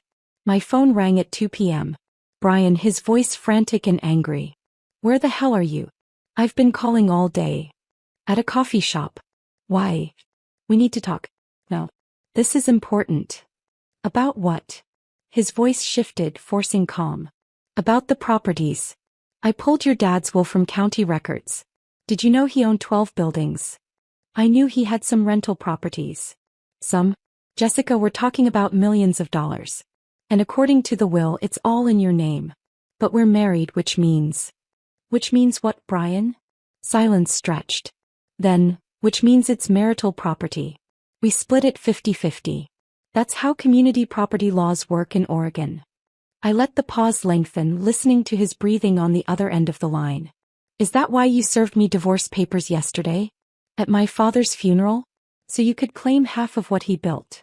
That's not, Jess, you're upset. You're not thinking clearly. Let's talk about this calmly. Come home so we can discuss this like adults. I'm not coming home. What do you mean you're not coming home? I mean I'm not living with you anymore. The divorce papers you made me sign? Consider them my agreement. We're done, Brian. Completely done. His voice rose, panic creeping in. You can't just... We need to settle the asset division. Your father's estate has to go through probate. I have rights as your spouse. I have legal claims. What rights, Brian? What claims? He hung up abruptly. 5 minutes later my phone rang again. Unknown number. I answered. Jessica, this is Vanessa Chin. I'm a real estate professional and a friend of Brian's. Her voice was smooth, practiced like she'd done this kind of call 1,000 times. Brian's asked me to help facilitate discussions about property division. I think we should meet, perhaps with attorneys present, to ensure everything is handled fairly and professionally. I almost laughed. Is that right? I understand you're grieving. This is a difficult time. But financial matters can't wait indefinitely. These properties need proper management. Brian has expressed interest in taking over several units as part of his settlement share. Given his background, Brian has no settlement share. He has no claim to my father's estate. But thank you for the offer. I'm sorry, I don't think you understand the legal. I hung up. 30 seconds later Marcus called. They're rattled. Vanessa just called her attorney. I'm still monitoring her phone per the divorce discovery. She's trying to figure out how to claim the properties before you secure them. She used those exact words. She doesn't know about the trust yet. When will they find out? Brian's attorney will file the divorce petition tomorrow morning first thing. Standard procedure includes checking for marital assets, which means contacting the estate attorney of record. Eleanor's name is on every single property deed as the attorney who handled the transactions. Derek Phillips will call her by noon tomorrow. Maybe sooner. And then the trap snaps shut. Monday morning arrived cold and gray. I checked out of the hotel at 8 a.m., drove to Eleanor's office and found it already full of people. Eleanor sat at the head of the conference table. Marcus stood near the window. And a woman I didn't recognize occupied the chair beside Eleanor. 35, sharp eyes, expensive but practical suit. Jessica, this is Amanda Pierce, Eleanor said. She's a prosecutor with the district attorney's white-collar crime division. Marcus submitted his evidence early this morning. She has questions. Amanda shook my hand, her grip firm. Ms. Morrison, I've reviewed the surveillance recordings and financial documents Mr. Chin provided. The evidence suggests your husband and Vanessa Chin conspired to defraud you through identity theft, credit fraud and potential exploitation of inheritance. I need to take your formal statement. I spent 2 hours recounting everything. The credit cards I'd never opened. Brian's lies about business ventures. The sublease fraud at 4th Street. The funeral papers. The conspiracy Marcus had recorded. Amanda took notes on a laptop, asked clarifying questions, occasionally stopped to verify details with Marcus. The identity theft alone is prosecutable, she said finally. Multiple counts given the number of fraudulent accounts. The conspiracy elements make it significantly more serious. If we can prove they discussed accelerating your father's death, even through creating stress, that crosses into territory that could carry major charges. What happens now? We open a formal criminal investigation. Subpoena financial records from the credit card companies. Interview witnesses. Build the case methodically. This takes time, but the evidence Mr. Chin provided is unusually strong. Recorded conversations of the defendants discussing the crime in detail. That's rare. Eleanor's phone rang at 11:30 a.m. She glanced at the caller ID, smiled slightly. Right on schedule. Derek Phillips, Brian's divorce attorney. She put it on speaker. Eleanor Hartwell. Ms. Hartwell, Derek Phillips here. I represent Brian Morrison in a divorce matter involving your client Jessica Morrison. I'm calling regarding asset disclosure. County records show you as attorney of record for several properties owned by Mrs. Morrison's late father, Jason Hart. We need complete documentation for marital asset division purposes. Those properties are not marital assets, Mr. Phillips. With all due respect, Ms. Hartwell, anything inherited during marriage is subject to division under Oregon community property law. Not when held in an irrevocable trust established prior to the decedent's death with specific exclusions for spousal claims, Mr. Phillips. Jason Hart created a comprehensive trust structure transferring all assets to his daughter 3 days before his death. The trust documents explicitly state that under no circumstances can a spouse claim any portion of the corpus, income, appreciation, or associated benefits. I'll email you the relevant sections within the hour. Silence on the line. Long enough that I thought he'd hung up. Then, that's highly unusual timing. It's also entirely legal and ironclad. Your client has no claim to any property, rental income, or associated assets. Furthermore, I should inform you that as of this morning, Ms. Morrison has filed countercomplaints regarding identity theft, fraud, and financial abuse during the marriage. The district attorney's office has opened a criminal investigation. You might want to discuss all of this with your client before proceeding further. The line went dead. Eleanor hung up, looked at me with something close to satisfaction. That's phase 2. Now we wait for the panic. Brian showed up at Eleanor's office at 2 p.m. unannounced, demanding to see me. Building security stopped him in the lobby. Eleanor pulled up the security camera feed on her computer and we all watched. Brian's face was red, his gestures wild. She's my wife. I have a right to speak to her. You can't keep me out. Eleanor stood. I'll handle this. Marcus and I watched on the monitor as she went downstairs, spoke to Brian in the lobby. We couldn't hear the audio, but the body language told the story. Brian pointing, shouting. Eleanor standing perfectly still, perfectly calm. Security guards flanking her, ready to intervene. She came back upstairs 5 minutes later. He accused me of backdating the trust documents.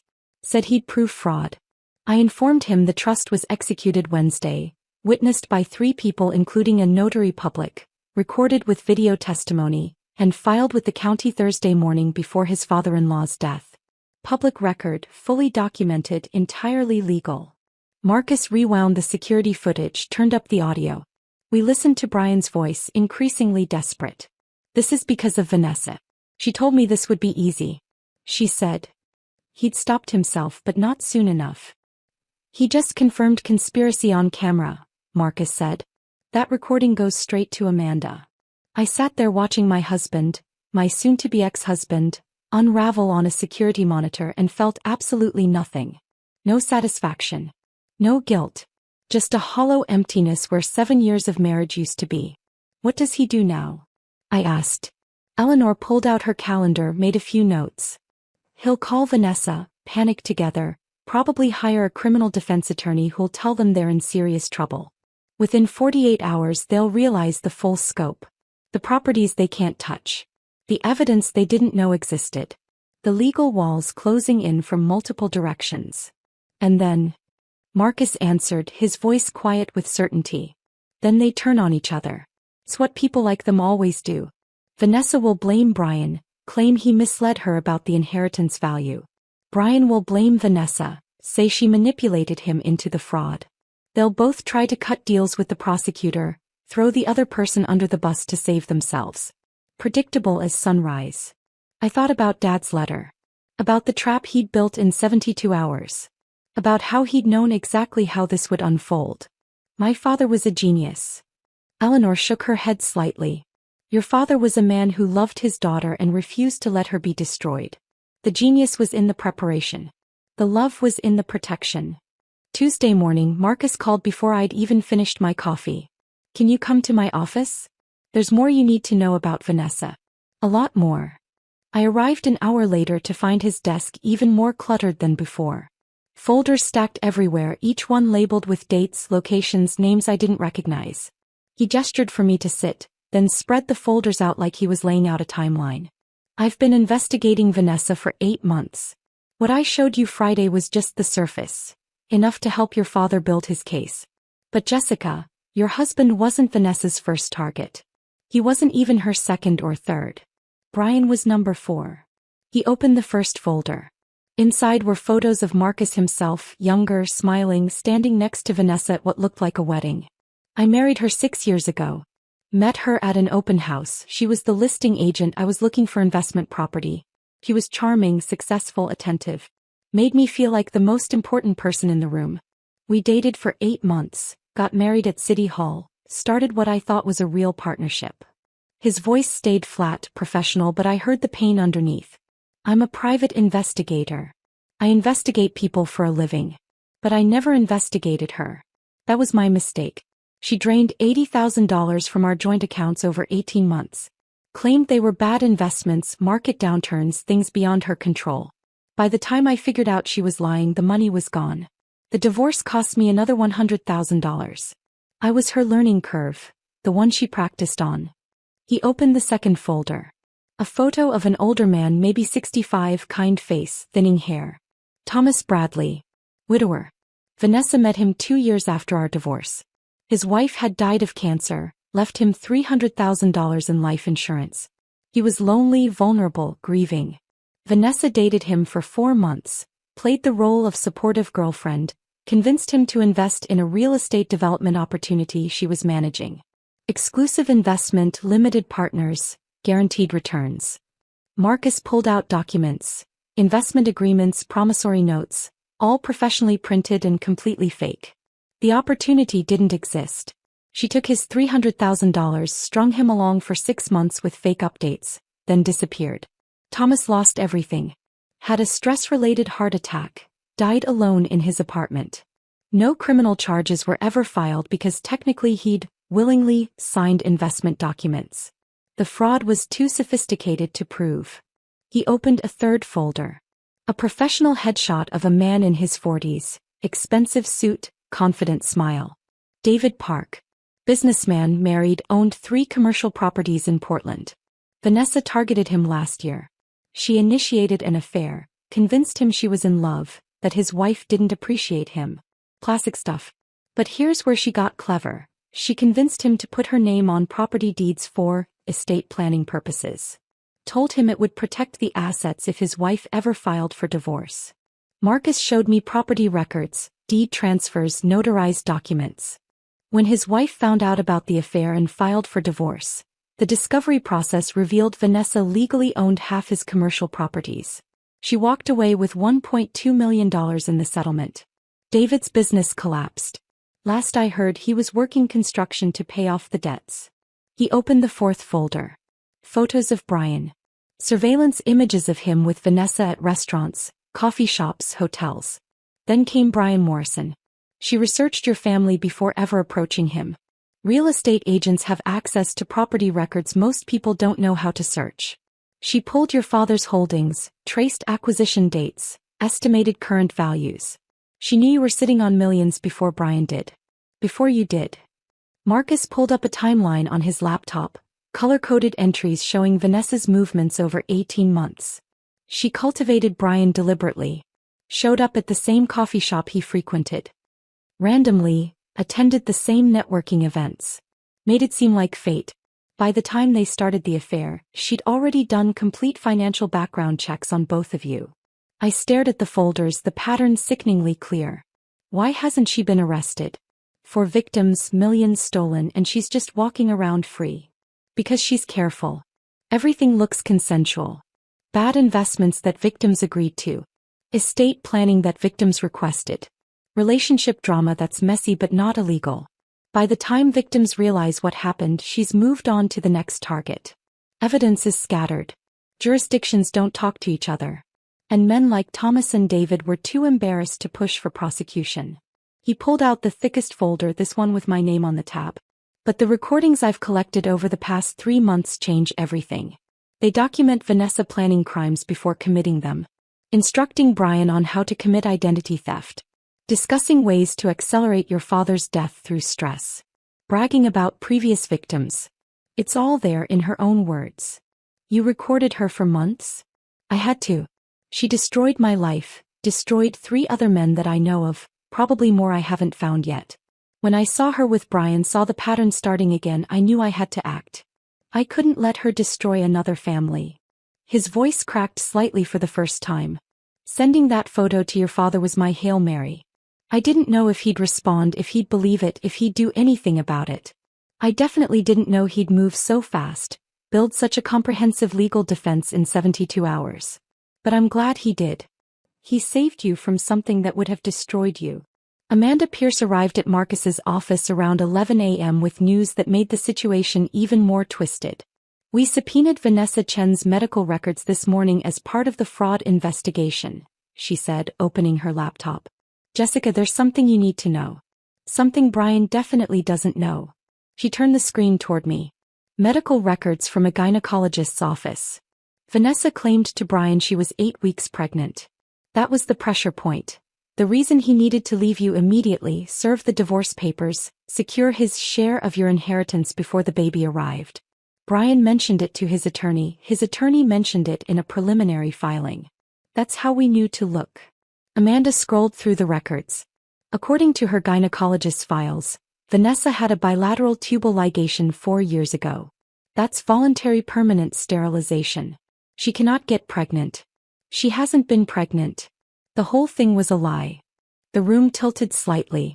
She lied about being pregnant to manipulate Brian into moving faster? Exactly. Create urgency, make him feel responsible, force him to act before thinking clearly.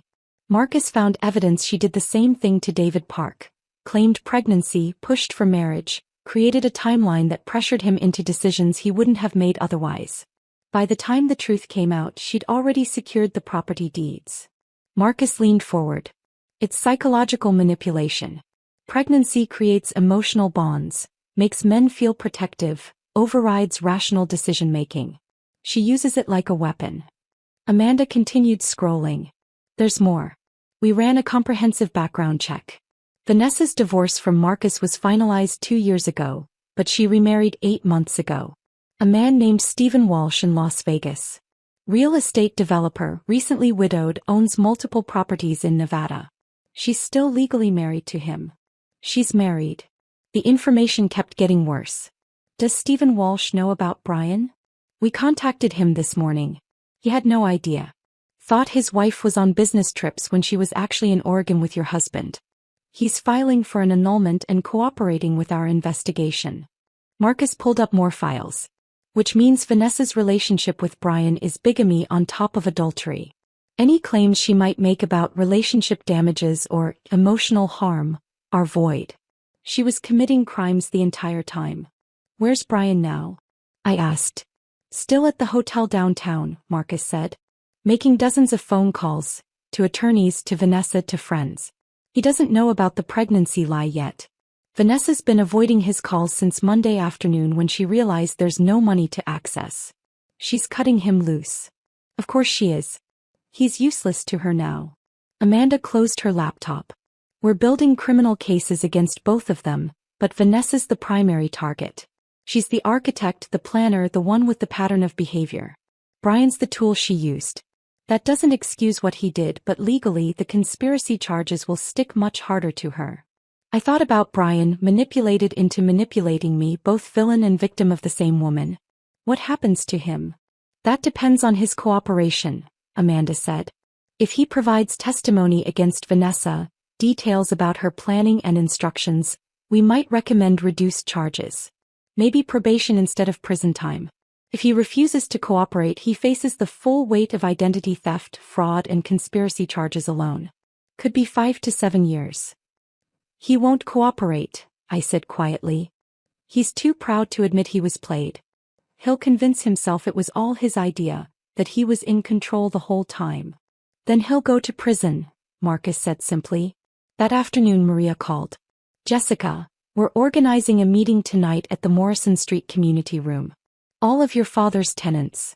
We want to talk to you about something important. I arrived at 6 p.m. to find the room full.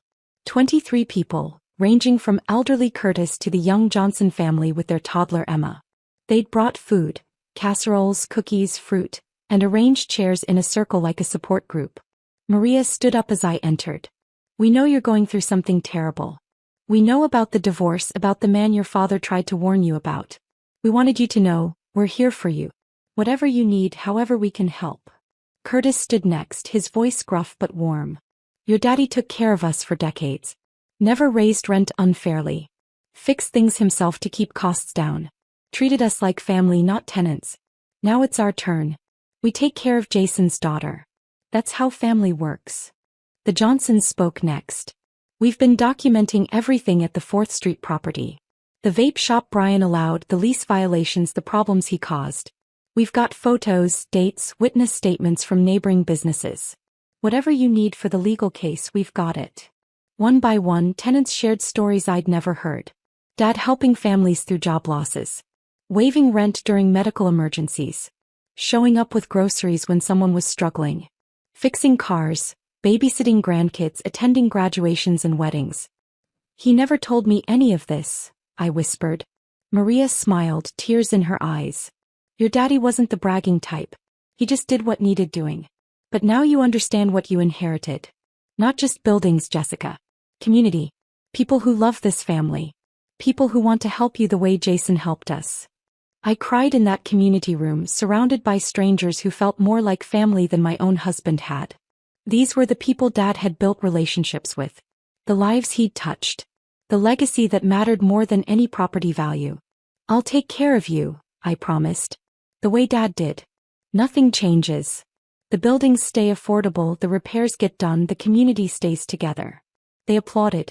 Curtis handed me a cardboard box filled with cards, letters, photos spanning decades. For when you doubt yourself, he said. For when you forget who your daddy was and who raised you. Remember this. Remember us. Wednesday evening, I was back at the hotel when someone knocked on my door at 9 p.m.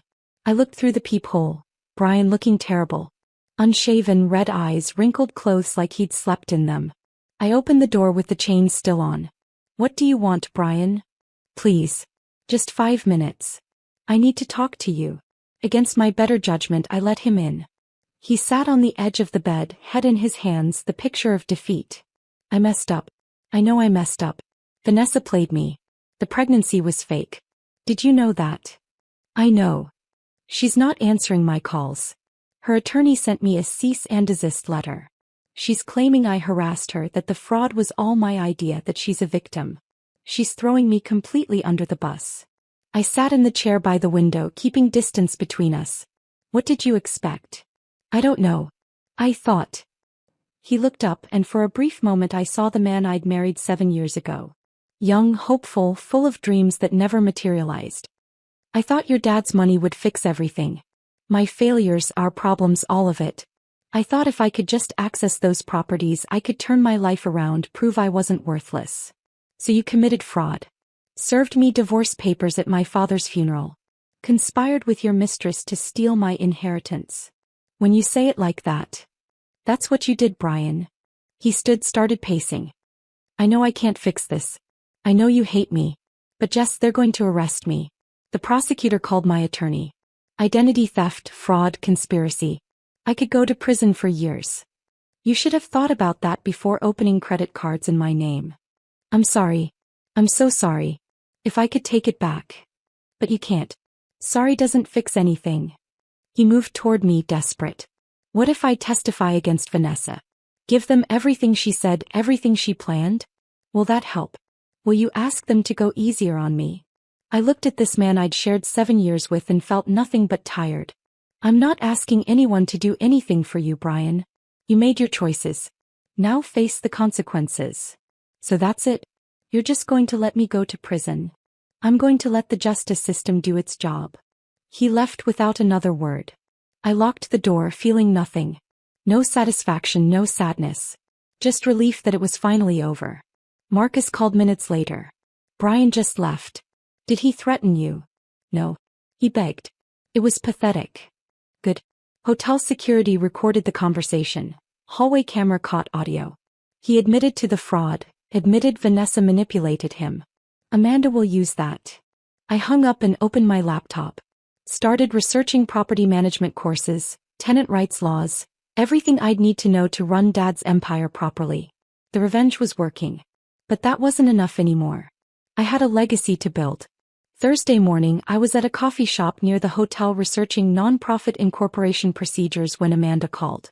We're moving forward. Arrest warrants signed this morning for both Brian Morrison and Vanessa Chin. Brian will be picked up this afternoon at his hotel. Vanessa's proving more difficult. She left town Tuesday night, but we've got alerts at airports and border crossings. We'll find her. My coffee went cold in my hands. This was really happening. When will I know? You'll know. Trust me, you'll know. By 3 p.m. my phone started buzzing nonstop. Text messages from people I barely knew. Missed calls from numbers I didn't recognize.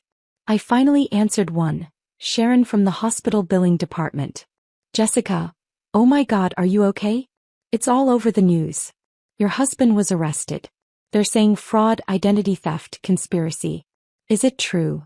I turned on the television in my hotel room. Local news, breaking story banner across the bottom of the screen. Brian Morrison, 34, was taken into custody this afternoon at a downtown hotel on multiple charges including identity theft, credit card fraud, and conspiracy to commit fraud. Morrison is accused of opening fraudulent accounts in his wife's name and conspiring with real estate agent Vanessa Chin to defraud his late father-in-law's estate. They showed footage of Brian being let out of the hotel in handcuffs, head down, refusing to look at cameras. He looked smaller somehow. Defeated in a way I'd never seen. The news anchor continued. This arrest is part of a larger investigation into Chin, who authorities say has targeted multiple victims over several years in elaborate financial schemes. Chin is currently wanted on multiple warrants and is believed to have fled the jurisdiction. My phone rang. Eleanor. Have you seen the news? I'm watching it now. Marcus's evidence opened everything up. Thomas Bradley's family heard about the arrest, came forward with their story. They're pushing for charges related to his death.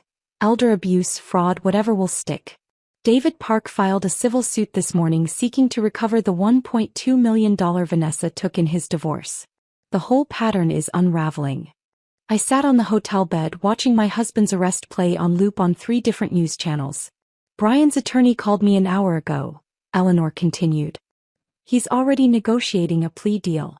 Wants to offer full testimony against Vanessa in exchange for reduced charges. He's scared Jessica. Looking at serious prison time, and his attorney knows cooperation is his only path to a lighter sentence. Will he take it? Probably. Pride only goes so far when you're facing 7 years in prison. My guess is he'll serve 2 years, maybe 18 months with good behavior. Vanessa's another story. Have they found her? Not yet. But they will. She made a mistake leaving. It adds flight risk to the charges, makes bail nearly impossible. When they catch her, she's looking at 10 to 15 years minimum. The news switched to another story. I turned off the television. Eleanor, is it really over? The criminal proceedings are just beginning. But for you? Yes. The divorce will be finalized uncontested within 30 days. Brian has no claims to anything. Your father's estate is completely secure. You're free, Jessica. Free. The word should have felt triumphant. Instead it felt strange, almost hollow. I'd been operating in crisis mode for 2 weeks. Funeral, betrayal, legal warfare. Now what? What do I do now? Eleanor's voice softened. You live. You build. You become the woman your father knew you could be. Friday afternoon I finally dealt with Dad's truck. I'd been avoiding it, this last physical piece of him sitting in that parking lot behind Maria's duplex.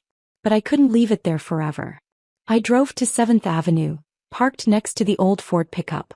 The keys were still in the ignition where Dad had left them Thursday morning before his heart attack. Like he'd just run inside for a minute and would be right back. I climbed into the driver's seat. The smell hit me immediately. Motor oil, old coffee, the mint gum Dad always chewed to quit smoking decades ago. His electrician's toolbox sat in the truck bed, every tool organized exactly how he liked it. His thermos was in the cup holder, still containing coffee that had gone cold and moldy. I opened the glove compartment looking for the registration, needing to transfer the title. Insurance papers, a flashlight, his union card, and another envelope. My name written on it in Mom's handwriting. My hands shook as I opened it. The paper was yellowed, the edges soft with age. Mom's handwriting, distinctive and careful. Jessica, if you're reading this, I'm gone and you found the truck. Good. I wanted you to have one more thing from me, something I couldn't put in the official letter your father will give you. Your mother and I started buying properties right after she was diagnosed. She had 6 months, the doctor said. She made it 18, fighting every day. During those months she made me promise things. She said, Jason, we need to protect our baby girl. Build something that lasts. Build something nobody can take away from her. Every property I bought, I thought of your mother. Every repair I made myself, every tenant I helped, I was keeping my promise to her. She never got to see what we built, but she started it. The Morrison Street building? That was her idea. She saw the neighborhood changing, saw families who needed affordable housing, saw potential everyone else missed. The duplex on 7th Avenue where Maria lives? Your mother picked it out 3 days before she died. She was so weak she could barely walk, but she insisted we drive by it. She said, that will help someone, Jason. Buy it. She never got to see it renovated, but she knew it would matter. You inherited more than money, kiddo. You inherited your mother's vision and my stubbornness. Use them both. Build something that matters. Help people the way we tried to help you. And remember, we're always with you. Every building, every brick, every tenant who says thank you. That's us watching over you. I love you, Jessica. Mom loves you. Make us proud. Dad. I sat in that truck in a parking lot on a Friday afternoon and cried. For Dad. For Mom. For the family that had protected me even from the grave. For the legacy I'd almost lost and the responsibility I'd just inherited. 3 months passed. The initial chaos settled into routine. The divorce was finalized in October. Uncontested, quick, final. Brian pleaded guilty to identity theft and fraud charges, was sentenced to 2 years in minimum security prison. Vanessa was found in Arizona trying to board a flight to Mexico, was extradited back, and was currently awaiting trial with bail denied. The news cycle moved on. People stopped asking me about it. Life returned to something resembling normal, except nothing was normal anymore. I sat in Eleanor's conference room on a cold November morning with a purpose that had nothing to do with revenge or legal battles. I want to create a foundation, I told Eleanor. In my parents' names. The Jason and Sarah Hart Foundation for Financial Empowerment. I'd spent 3 months researching nonprofit structures, talking to financial advisors, consulting with people who ran similar organizations. I had a complete proposal printed and bound. The foundation will focus on helping women escape financial abuse. Free financial literacy classes. Emergency grants for women leaving dangerous situations. Mentorship programs pairing survivors with professionals who can teach them skills. Legal aid partnerships. Eleanor read through my proposal carefully. This is comprehensive. You've really thought this through. I've had time. The rental income is $18,000 monthly. Half keeps the properties maintained and reinvested. Dad's buildings need to stay strong for the tenants. The other half funds the foundation. That's $9,000 monthly for programming, grants, education. It's not millions, but it's sustainable. Marcus, who'd become an unlikely friend through all of this, leaned forward. You could scale this. Partner with domestic violence shelters, legal aid organizations, community colleges. The model is replicable. That's phase 2. Right now I want to start small, do it right. I'm enrolling in classes part-time starting January. Property management certification and social work basics. I want to understand both sides of this. The business side and the human side. Eleanor set down the proposal. Your father would be so proud of you. I hope so. I'm trying to honor what he built. What he and Mom built together. Maria had volunteered to help organize the mentorship program. Curtis offered to teach basic home repair and maintenance skills. Practical knowledge that helped people save money and feel capable. The Johnsons were coordinating childcare during workshops so mothers could attend without worrying about their kids. The community Dad had built was expanding, becoming something bigger than any of us alone. We launch in March, I decided. 6 months from now. That gives me time to get the nonprofit status approved, recruit board members, set up proper infrastructure. We'll hold the first workshop in the Morrison Street Community Room. It feels right starting there. December brought Vanessa's trial. Amanda called asking if I wanted to give a victim impact statement. I didn't hesitate. Yes. I want her to hear this from me. The courthouse was smaller than I'd imagined. Plain. Bureaucratic. Fluorescent lights and worn carpet. Vanessa sat at the defendant's table in an orange jumpsuit, her blonde hair pulled back in a simple ponytail, no makeup, looking ordinary in a way that felt almost offensive given the damage she'd caused. When the judge called my name, I walked to the podium. Looked directly at Vanessa. I don't hate you, I began. I probably should, but I don't. You tried to destroy my life. Manipulated my husband. Researched my family like we were marks instead of people. Planned and schemed and lied for 18 months. But here's what you didn't understand. You can't steal what matters most. Vanessa's eyes met mine. Still cold. Still calculating. Even now looking for angles. My father built an empire, yes. But it wasn't the buildings or the money or the rental income. It was the relationships. The tenants who loved him. The community that rallied around me when everything fell apart. The values he taught me. You can't steal that. You can't manipulate that. You can't forge documents to take that away. I pulled out a photo I'd brought. Dad in his work clothes, smiling, standing in front of the Morrison Street building. Held it up so the judge could see. This is Jason Hart. Electrician. Landlord. Father. The man you tried to profit from by destroying his daughter. You failed. Because men like my father build things that last longer than your schemes, stronger than your lies, deeper than your greed. I looked at the judge now instead of Vanessa. Vanessa Chin is very good at what she does.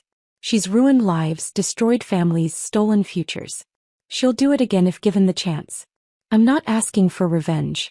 I'm asking for protection. Protect the next woman she'd target. The next family she'd research. The next victim she'd manipulate. Maximum sentence. Please. I sat down. Vanessa's attorney stood, argued for leniency. Claimed his client had been abused herself, was a victim of her own circumstances, deserved compassion. The judge listened impassively, then delivered the sentence. Ms. Chen, you've demonstrated a clear pattern of predatory behavior spanning multiple years and multiple victims.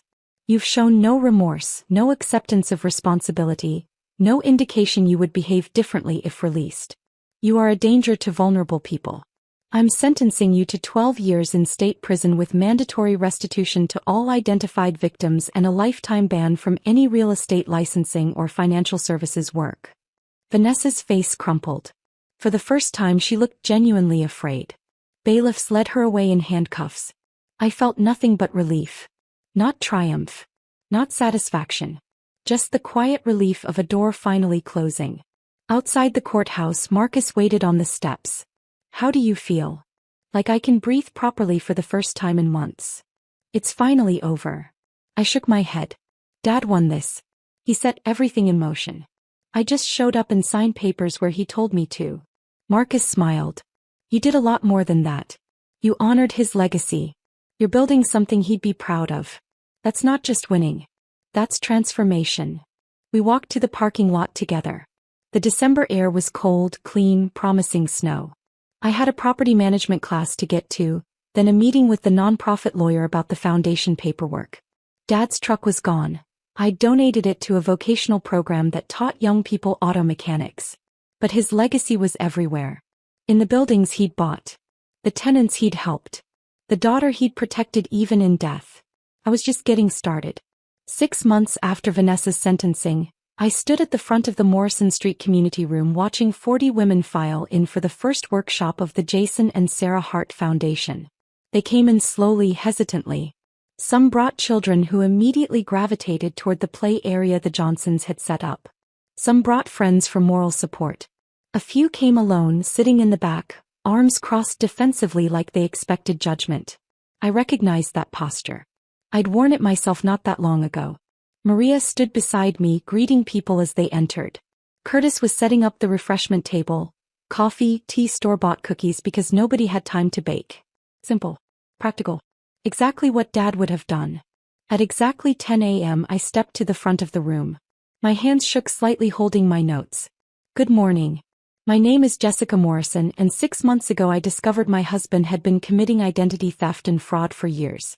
I also discovered my father had spent decades building something I never knew existed, specifically to protect me from exactly what was happening." The room went quiet. Women leaned forward. "I'm not sharing this for sympathy.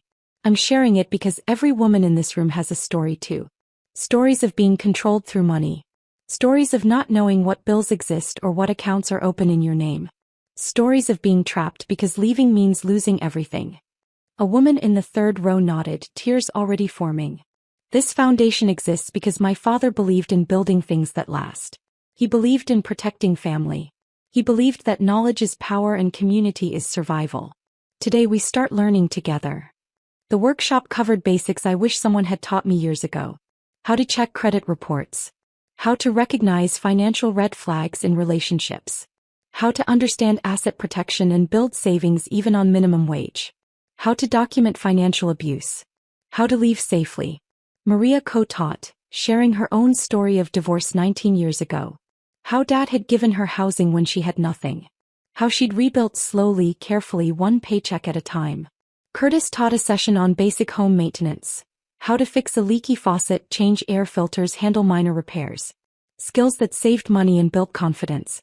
The Johnson family managed childcare in the next room, giving mothers space to focus without worrying about their kids. During the lunch break, a young woman approached me. Early 20s, worn clothes, bruises on her wrist she kept trying to hide. "I'm Ashley," she whispered. "I'm in exactly where you were. My boyfriend handles everything. I don't even know what bills we have. I found out last month he opened credit cards in my name. I'm scared to leave because I don't know how I'd survive." I sat with her at a corner table away from the crowd. "You can survive. I'll help you survive. We'll help you survive." I gave her Maria's number for mentorship. Connected her with our emergency grant program. Small amounts, $500 to $2,000, enough to get first month's rent and a security deposit somewhere safe. Explained the housing program we'd started in Dad's vacant units. "You don't have to figure this out alone," I told her. "That's the whole point. None of us do this alone."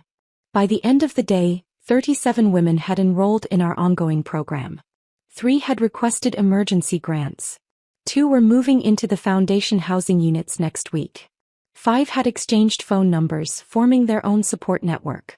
Curtis pulled me aside as we cleaned up. Your daddy's watching this. Smiling so big right now. I hoped he was right. In March, I'd left the house on Maple Street. Couldn't stay there anymore, surrounded by memories of a marriage that had never been real. Instead, I moved into a vacant apartment in the mixed-use building downtown. Dad's building, now my building. Second floor. 1 bedroom. Nothing fancy. But it was mine. Truly, completely mine.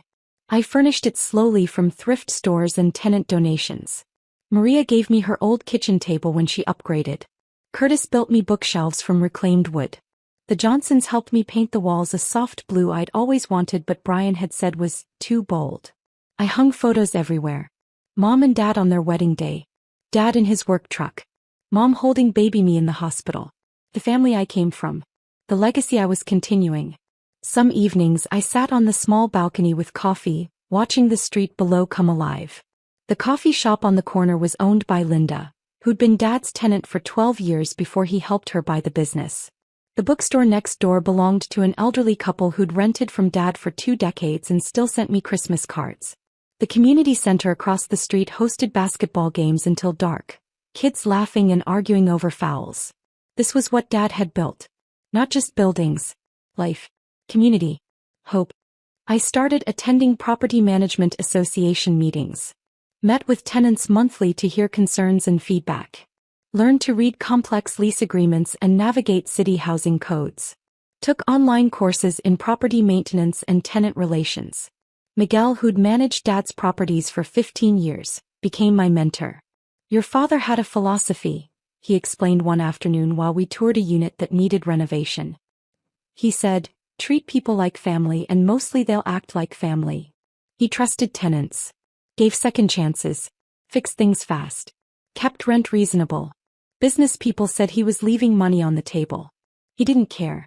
Said he wasn't in it for maximum profit. What was he in it for? Miguel smiled. Maximum impact. He measured success by how many families stayed stable, how many kids graduated high school, how many people had safe homes. That was his return on investment. I kept that philosophy. Some real estate advisors I consulted said I could raise rents by 30% and still be below market rate. I didn't. Dad's tenants had been paying the same reasonable rates for years. That wasn't changing. By summer, I'd renovated 2 vacant units specifically for foundation participants leaving abuse. Furnished them with donated furniture. Included utilities. Gave women 6 months free to get back on their feet. Maria managed the program. 3 women had already moved in and were rebuilding their lives. In July, Eleanor forwarded me a letter from Central State Correctional Facility. Brian's handwriting on the envelope. I almost threw it away. Stood over the trash can in my apartment holding it, debating. Then I made coffee, sat on my balcony and opened it. Jessica, I don't expect you to respond. I don't expect forgiveness. My therapist here says I need to take accountability. He's right. I was a terrible husband. Selfish. Delusional. Pooh. I blamed everyone, your dad, you, the economy, bad luck. Never myself. I married you because I knew your dad had money. That's the truth. I thought I loved you but really I loved what you represented. Security. Potential inheritance. An easy path to success I hadn't earned. When Vanessa showed me how much your dad really had, I stopped seeing you as a person. You became an obstacle between me and money I felt entitled to. I'm sorry. You deserved a real partner. Someone who supported you, appreciated you, protected you. I was none of those things. Your father saw through me from day one. I resented him for it instead of trying to prove him wrong. Prison gives you time to think. To see clearly. You were the best thing in my life and I destroyed it chasing money that was never mine to claim. I heard about your foundation. About how you're helping women escape situations like the one Vanessa and I created for you. I'm proud of you. I know I have no right to be, but I am. You're everything I pretended to be, strong, purposeful, building something real. I have 18 months left. When I get out, I'm leaving town. Starting over somewhere nobody knows me. I owe you that. A clean break. I'm sorry. I wish I could take it back. I can't. But I can make sure you never have to see me again. Be happy, Jess. You earned it. Brian. I read it twice. Then I filed it in a folder with all the other documents from that nightmare time. Not forgiveness. But closure. He'd finally told the truth. That was something. The first anniversary of Dad's death fell on a Thursday, exactly like the day he died. I woke at dawn, drove to the cemetery where Mom and Dad were buried side by side. Simple headstones exactly as Dad had prearranged. No fuss. No drama. Just their names, dates, and the words, "Together always," on Mom's stone. I sat on the grass between them, morning sun warming my face. "Hey Dad." "Hey Mom." "It's been a year." I updated them on everything. The foundation serving 60 women now. The property's thriving, every tenant current on rent. The community growing stronger. My classes.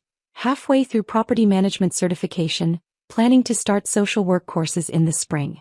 I think I'm okay now. Took a while. I was angry for months. Angry at Brian for betraying me. Angry at Vanessa for targeting us. Angry at you, Dad, for dying and leaving me to handle everything alone. But I'm not angry anymore. I'm grateful. I pulled out Dad's letters, both of them worn soft from rereading. You knew. Somehow you knew you were dying. Knew what Brian was planning. Knew exactly what I'd need. You gave me money, yes. But more than that, you gave me purpose. A reason to build something that matters. A robin landed on Mom's headstone, red chest bright against gray granite. Mom, I wish I remembered you better. I was so young when you died. But Dad kept you alive in everything he did. Every property choice, every tenant relationship, every careful financial decision. That was you working through him. And now it's both of you working through me. I stayed an hour talking to stones and birds, feeling their presence in a way I couldn't explain. Then I drove to Pete's Breakfast Corner. Sat in the same booth where Dad had told me to meet Eleanor a year ago. Ordered the lumberjack special he always got. The waitress remembered. "Your father was the best customer we ever had. Always knew everyone's names. Best tipper too."